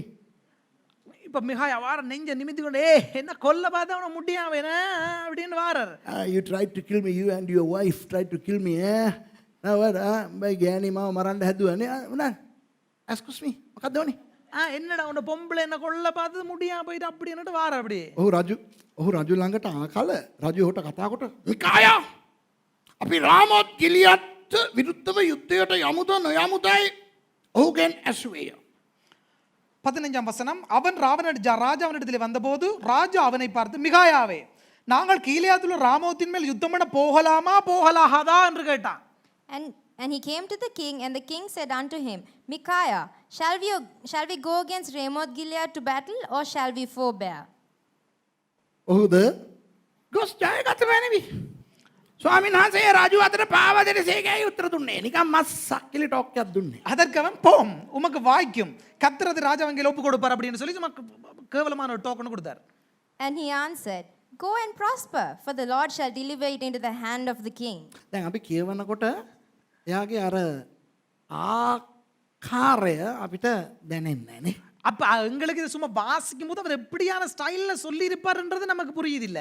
You know, when you just read it bluntly, you don't get the feel. So you may read like this. ඒ නිසා මෙහෙම කියවන්න පුළුවන්. ගොස් ජයගත මැනවි. ස්වාමීන් වහන්සේ එය රජු අතට පාවා දෙනසේකයි. උත්තර දුන්නේ. அப்ப நாம் இப்படி வாசிக்கலாம். போம், உமக்கு வாய்க்கும், கர்த்தர் அதை ராஜாவின் கையில் ஒப்பு கொடுப்பார் அப்படின்னு நான் வாசிக்கலாம். Go and prosper, for the Lord shall deliver it into the hand of the king. දැන් එහෙම කියලා තිබ්බනම්. Thank you. එහෙම කියලා තිබ්බනම්. அப்படி சொல்லி இருந்தால் ඇයි රජතුමා මෙහෙම කියන්න ඕනේ ඊළඟ පතේ? அப்ப அடுத்த வசனத்துல ஏன் ராஜா இப்படி சொல்ல வேண்டும்? If that were how the prophet said, why would King Ahab had to respond like this? He says, Raja, ස්වාමීන් වහන්සේගේ නාමයෙන් සැබෑව මිස වෙන කිසිවක් මට නොකියන හැටියට මම කීවරක් නුඹ දෙවුරුවම දෙවුරවම් දැයි ඔහුට කිව්වේ. අනේ මේ කී සැරයක් වාට කියන්න දානේ ඇත්ත කියන්න කියලා. 16ஆம் வசனத்துல ராஜா அவனை பார்த்து, நீ கர்த்தருடைய நாமத்தில் உண்மை அல்லாமல் வேறு ஒன்றையும் என்னிடத்தில் சொல்லாதபடிக்கு நான் எத்தனை தரம் உன்னை ஆணை எடுத்துக்கொள்ள வேண்டும், சத்தியம் பண்ண வேண்டும் என்று சொல்லி கேட்கிறார். And the king said unto him, How many times shall I adjure thee that thou tell me nothing but that which is true in the name of the Lord? ඇයි රජතුමා මෙහෙම කිව්වේ? அப்ப ஏன் ராஜா இப்படி சொன்னார்? අරයා සක්කිලි ටෝක් එකක් දුන්න නිසා. ஒரு கிண்டியா சொன்னபடினா. මොකද මෙයා එනවා මිකායා එනකොට අම්මට සිරි අම්මට සිරි කියන්න හොඳ නෑනේ. අරුන් ප්‍රොෆෙසි කියාගෙන යනවා අරක උස්සගෙන ගාලා එන්න රිවයිවල් මීටිමක් ගෙනියනවා. இப்ப மிகாயா வரும்போது 4 பேர் இருக்காங்க, இவன் கொம்பல ஆட்டி அப்படி போய் அப்படி அம்மாட்ட சரி அப்படி சொல்ல கூடாதா? அப்படி பயங்கரமா பெரிய ஒரு மீட்டிங் ஒன்று கூட்டம் காட்சி நிகழ்ச்சி ஒன்று போய் கொண்டிருக்குது. So you know when Micaiah came to the show, already the performance was at its peak. You know, these fellows are, they are throwing the coat, people are falling, and you know, telephones are charging, and reloads are falling. Reload, you know, telephone charge, you know, මිනිස්සු සාක්ෂි කරනවා එන්න ජලබරස් එකක් යනවා එහෙ. இப்ப இந்த படத்துல இந்த பக்கத்துல போன் ஸ்பீட் சார்ஜிங் ஆகி கொண்டிருக்கு, இங்க ரீலோட் விழுந்து கொண்டிருக்கு, பயங்கரமா அப்படி அற்புதங்கள் நடந்து, ஒரு ஷர்ட் எல்லாம் கலர் மாறி கொண்டு பயங்கரமா நடக்குது எல்லாம். ඉතින් මෙයා එනකොට රජතුමා අහනවා මේ අපි සිරියා උන්වන් එක යුද්ධයට යන්නද එපාද කියලා ඔයත් කියන්න කියලා. அப்போ அவர் மிகாயா வரும்போது ராஜா கேக்குறே, நாங்க சீரியாவுக்கு விரோதமா யுத்தத்துக்கு போகலாம் போகக்கூடாது, நீ சொல்லுங்க கொஞ்சம் அப்படின்னு சொல்லி. So when Micaiah comes, Ahab says, Micaiah, can you tell us whether we should go or not against the Syrians? Micaiah බලගෙන යන්න. So ආතල් ගහන්න හැටි හැලෙන්න. නියමයි ආතල්. அப்ப කියනකොටම මෙයාට තේරුණා මේ නෝන්ටි කරන්න කියලා. அப்ப மிகாயா வந்தோன்னு சொல்ற, போ முட்டி உடைய வெளுத்து தள்ள அப்படி அடி பப்பரப்பாண்டு அடி அப்படின்னு சொல்லி பயங்கரமா சொல்றாரு. So Micaiah was very sarcastic in his cynicism. That's one of the cynical ironies that we see in the Bible. He says, go, whack the Syrians up and you will become the most prosperous king in town. Ahab knew. So Ahab says, no, come on. Tell me the truth. අනේ ඇත්ත කියන්නකො මහත්තයෝ. ඉතින් ආව ගෙනාවනේ. அப்ப இங்க ஆகப் சொல்ல, அடே விளையாட கொஞ்சம் உண்மையை சொல்லுடாப்பா, கொஞ்சம் உண்மையை சொல்லு. ඇත්තද ඕනේ? அப்ப உண்மையா வேணும். So you want the truth, huh? Okay, here it is. එවිට ඔහු කතා කොට සියලු ඊශ්‍රායල් වරුන් එඬේරකු නැති බැටළුවන් මෙන් කඳුවල විසරයිනවා දුටිමි. තවද ස්වාමීන් වහන්සේ මොවුන්ට ස්වාමියෙක් නැත, එක තම තමාගේ ගෙදරට සමාදානයෙන් ඇරි ඒවයි කියා සේකැයි කීවේය. 17ஆம் வசனம், அப்பொழுது அவன் இஸ்ரவேலர் எல்லாரும் மெய்ப்பன் இல்லாத ஆடுகளைப் போல மலைகளிலே சிதறி இருக்கிறதை கண்டேன். அப்பொழுது கர்த்தர், இவர்களுக்கு எஜமான் இல்லை, அவரவர் தம் வீட்டுக்கு சமாதானத்தை திரும்ப கடவர்கள் அப்படின்னு சொல்லி சொன்னார். And he said, I saw all Israel scattered upon the hills as sheep that have not a shepherd. And the Lord said, These have no master, let them return every man to his house in peace. මොකක්ද ඒකේ තේරුම? இதனுடைய அர்த்தம் என்ன? ඊශ්‍රායල් වරුන්ට එන්ඩේරෙක් නැති වෙනවා කියන්නේ මොකක්ද තේරුම? இஸ்ரவேலருக்கு மேய்ப்பன் இல்லை என்பதனுடைய அர்த்தம் என்ன? ආහාබ් තෝ මැරෙන්න යනවා ඔයි. அடே நீ சாக போறடா Ahab. What is the meaning of saying Israel is not going to be like sheep without shepherd? Meaning, Ahab, you are going to be slaughtered, you are going to be killed. Finito, kaput. ඉවරයි. உனக்கு முடிஞ்சது. හරිද තේරෙනවද? புரியுதா? ඔන්න ප්‍රපේතවරු එහෙම ඉන්න ඕන. அப்படி இருக்கணும் தீர்க்கதரிசிகள். ඇත්ත කියන්නයි ඉඳ ගන්නයි බය වෙන්න හොඳ නැහැ. බිම ඉඳ ගන්න. உண்மை சொல்வதற்கும் நிற்பதற்கும் பயப்படக்கூடாது. உண்மை சொல்லவும் தரையில இருக்க அமரவும் யாரும் பயப்படக்கூடாது. You should not be afraid of telling the truth and sitting on the floor. අන්න දැන් මෙයා කියන ඊශ්‍රායල් රජා උමාගෙන අනාගත වාක්‍ය නරකක් පිට යහපතක් කියන්නේ නැත කියා මම ඔබට නොකීමේදයි. යහෝසාපාත් කිව්වා දැක්කද මං කිව්වනේ. 18 வசனம் சொல்லுது, அப்பொழுது இஸ்ரவேலின் ராஜா யோசபாத்தை நோக்கி, இவன் என்னை குறித்து நன்மையாக அல்ல தீமையாகவே தீர்க்கதரிசனம் சொல்லுகிறான் என்று நான் உம்முடைய சொல்லவில்லையா அப்படி என்று சொல்றான். And the king of Israel said unto Jehoshaphat, Did I not tell thee that he would prophesy no good concerning me but evil? දැන් මෙයා යාළුවාට කියනවා මචං මට මං කිව්වනේ එපා කියලා. அப்ப இவன் சொல்றான், அடே பாத்தியாடா நான் உனக்கு முன்னாடி சொன்னதானே மச்சான். දැන් ඇත්ත. பாத்தியா போதுமா உனக்கு? අර නේද මං කියන ජරා කතාවක් කිව්වා දැන් இந்த ඇත්ත. அவன் வந்து என்ன குறித்து இப்படி சொல்லிட்டு அவனுக்கு போதும் தானே திருப்தியானே? Is it enough now? You wanted another prophet. I told this bad guy is a bad guy. Look what he says. He says, I'm going to be killed.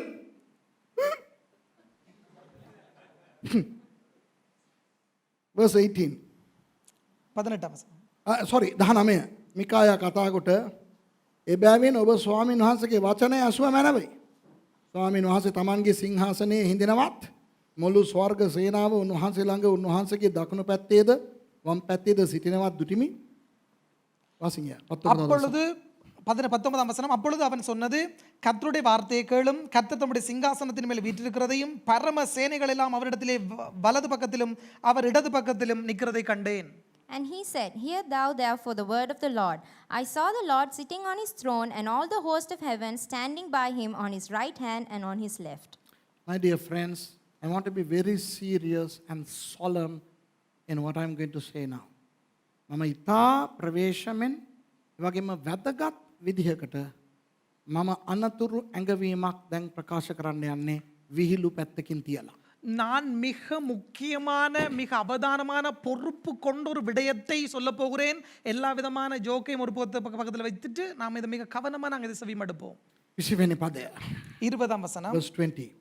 ස්වාමීන් වහන්සේ කතා කොට ආහබ් රාමෝත් ගිලියද්ට ගොස් එහිදී වැටෙන පිණිස එහි යන්ට ඔහු පොළඹවන්නේ කවුදැයි ඇසූසේක. එක්කෙනෙක් මේ ආකාරද එක්කෙනෙක් ඒ ආකාරද කීවේය. එකල ආත්මයක් නික්ම ඇවිත්. ස්වාමීන් වහන්සේ ඉදිරියෙහි සිට මම ඔහු පොළඹවන්නේ මේ කීවේය. කියවන්නකො 21 වෙනකන් කියවන්නකො. 20 வசனம், அப்பொழுது கர்த்தர் ஆகாப் போய் கீலேயாத்துள்ள ராமோத்தில் விழும்படிக்கு அவனுக்கு போதனை செய்கிறவன் யார் என்று கேட்டதற்கு ஒருவன் இப்படியும் ஒருவன் அப்படியும் சொன்னார்கள்.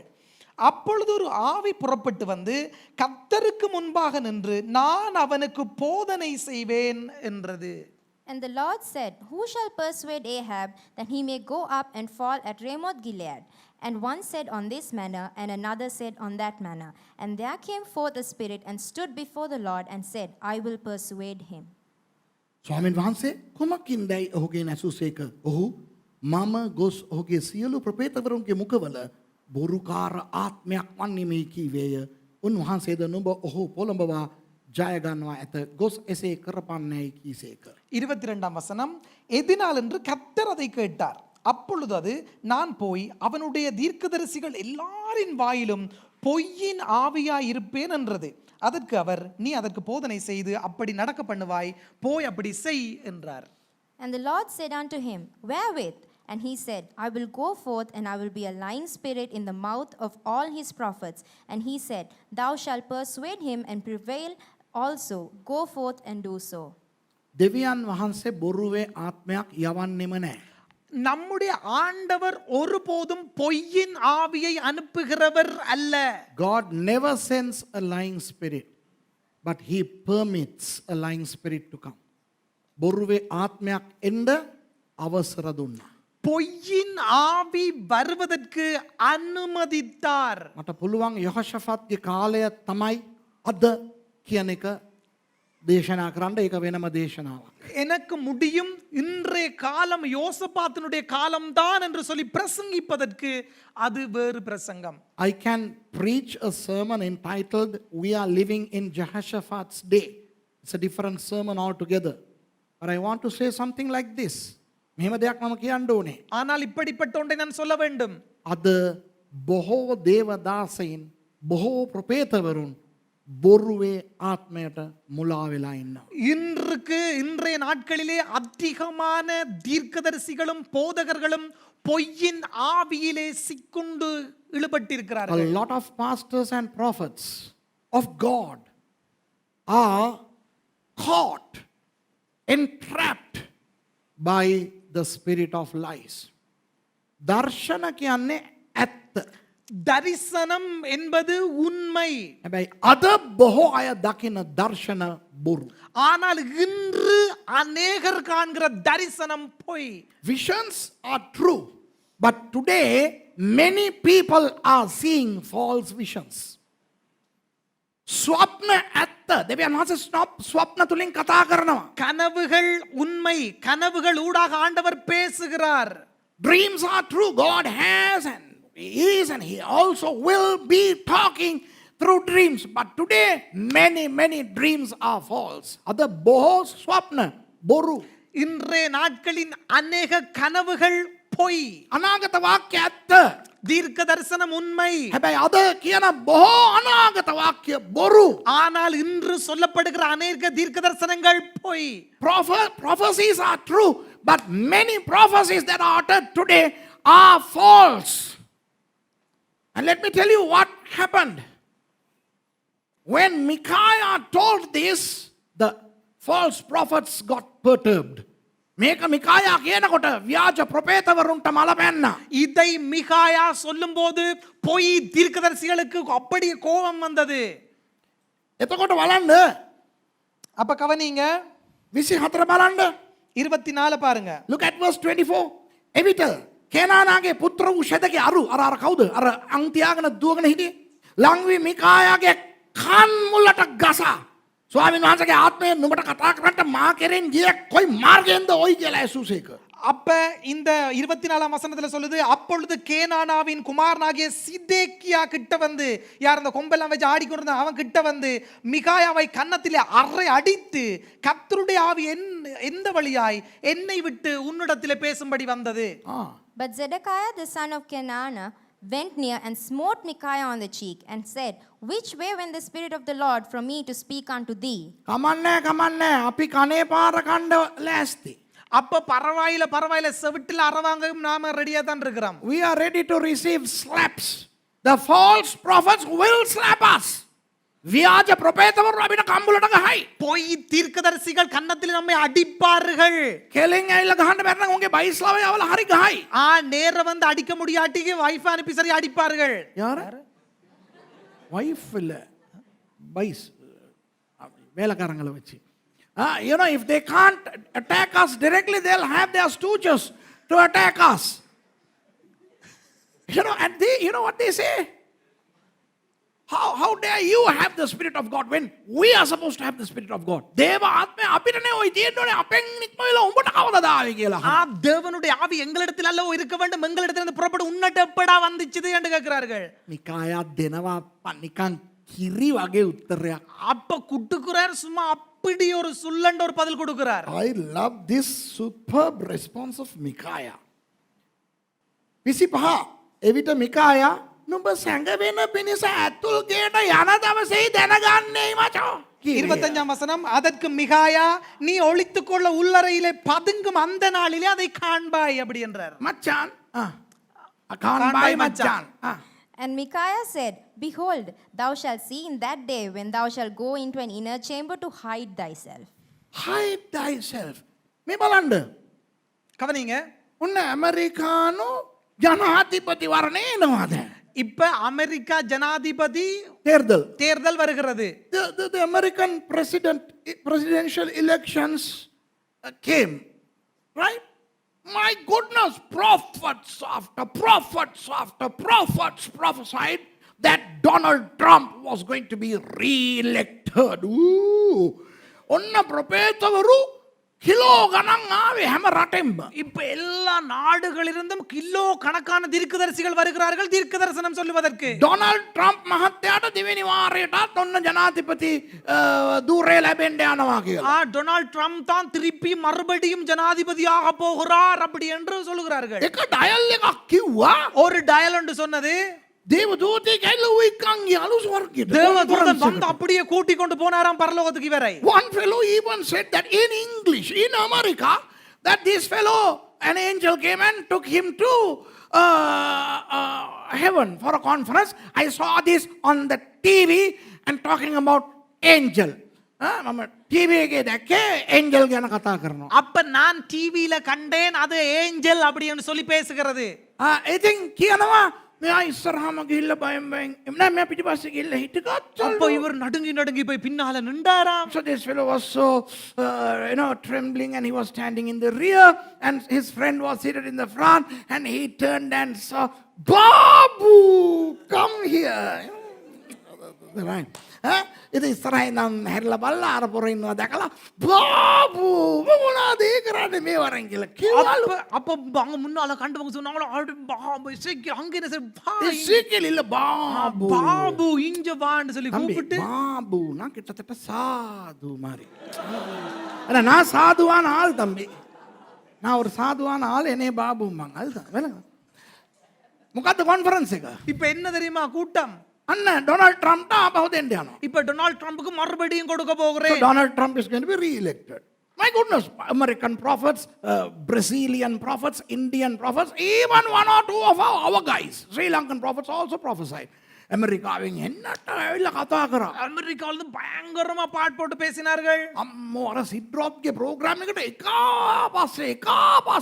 ඇවිල්ලා කියනවා ඩොනල්ඩා තමයි එන්න යන්නේ. ஆமா திரைகளில் மறுபடி வந்து டொனால்ட் ட்ரம்ப் தான் என்கிறார்கள். Hey Sid Roth, I'm not against you. I like you because you are a Jew. But you got all those people to come and prophesy about Donald Trump's second term. Where are they now? දැන් ඔය propose කියපියු இந்த தீர்க்கதரிசனம் சொன்னவங்க උන් නෑ උයි. இப்ப இல்ல. උන් ටවුමෙත් නෑ. இப்ப டவுன்லயும் இல்ல. You know these prophets, they are not in town. Joe Biden was elected. Joe Biden president උනා. ஜோ பைடன் ஜனாதிபதி ஆயினார். දැන් මේ ප්‍රොපෝස් කියපියු නෑ. தீர்க்கதரிசனம் சொன்னவர்கள் இல்லை. Go.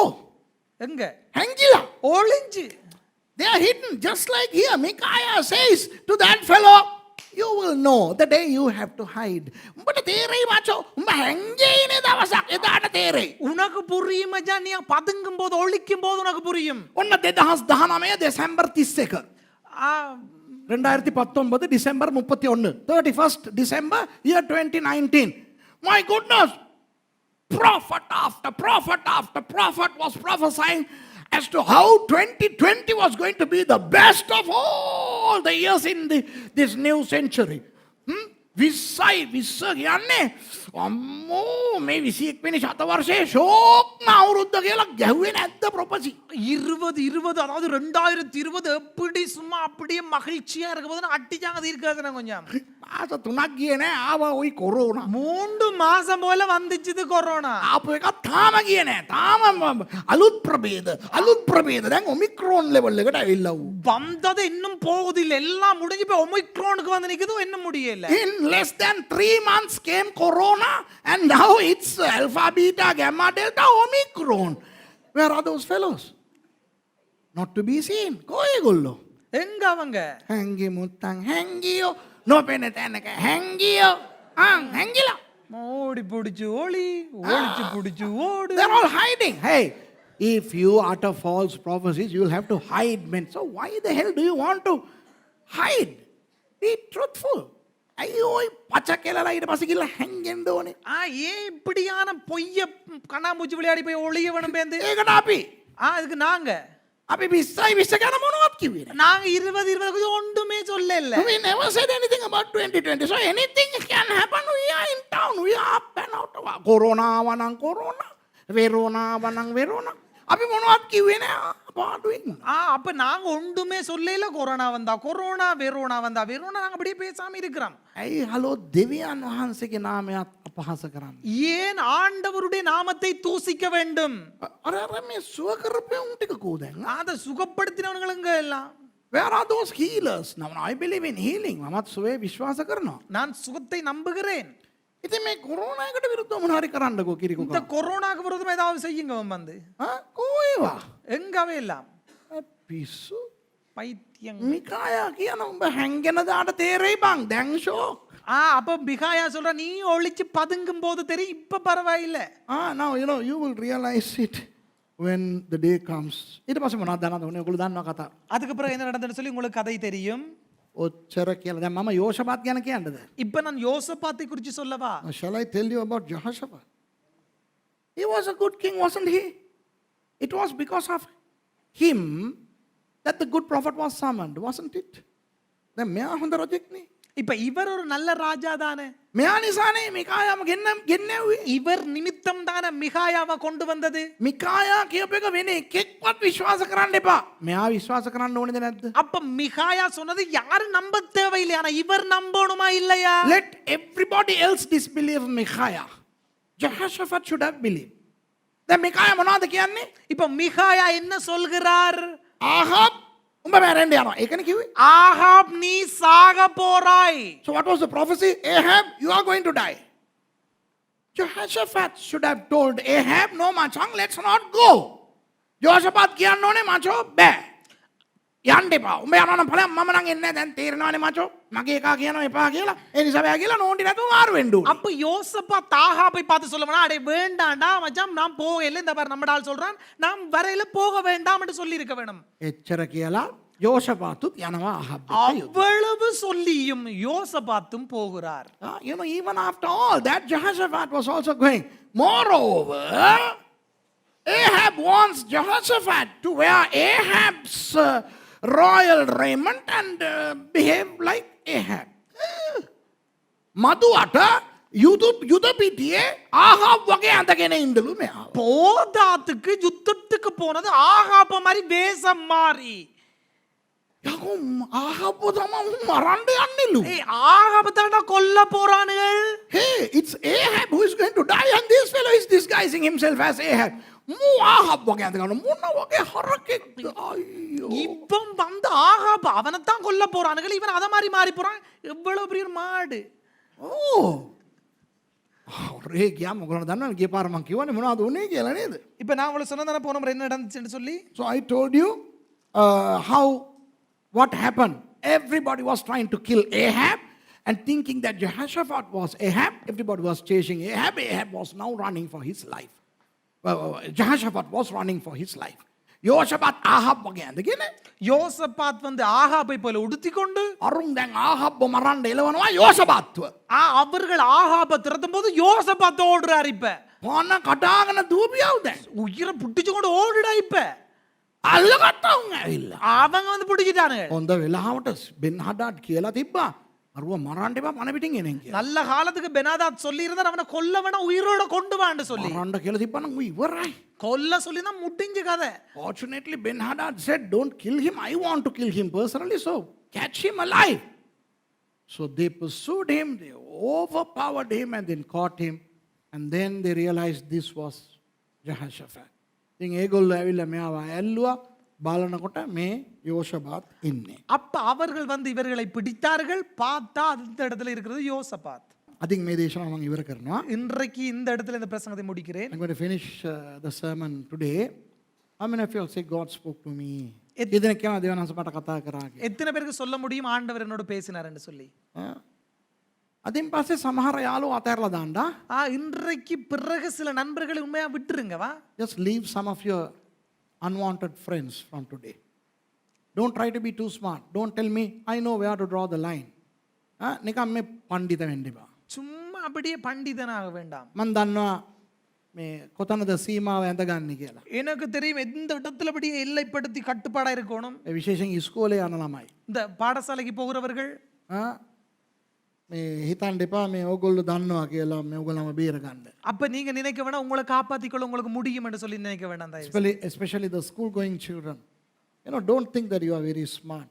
ළමයි විතරක් නෙමෙයි අපිත් පරිස්සම් වෙමු. பிள்ளைகள் மட்டுமில்ல நாமும் அவதானமா இருக்க வேண்டும். යාළුවෝ තියාගන්න එපා කියන්නේ නැහැ. ඉතුණු නොවන යාළුවෝ තියාගන්න එපා කියලා කියන්නේ නැහැ.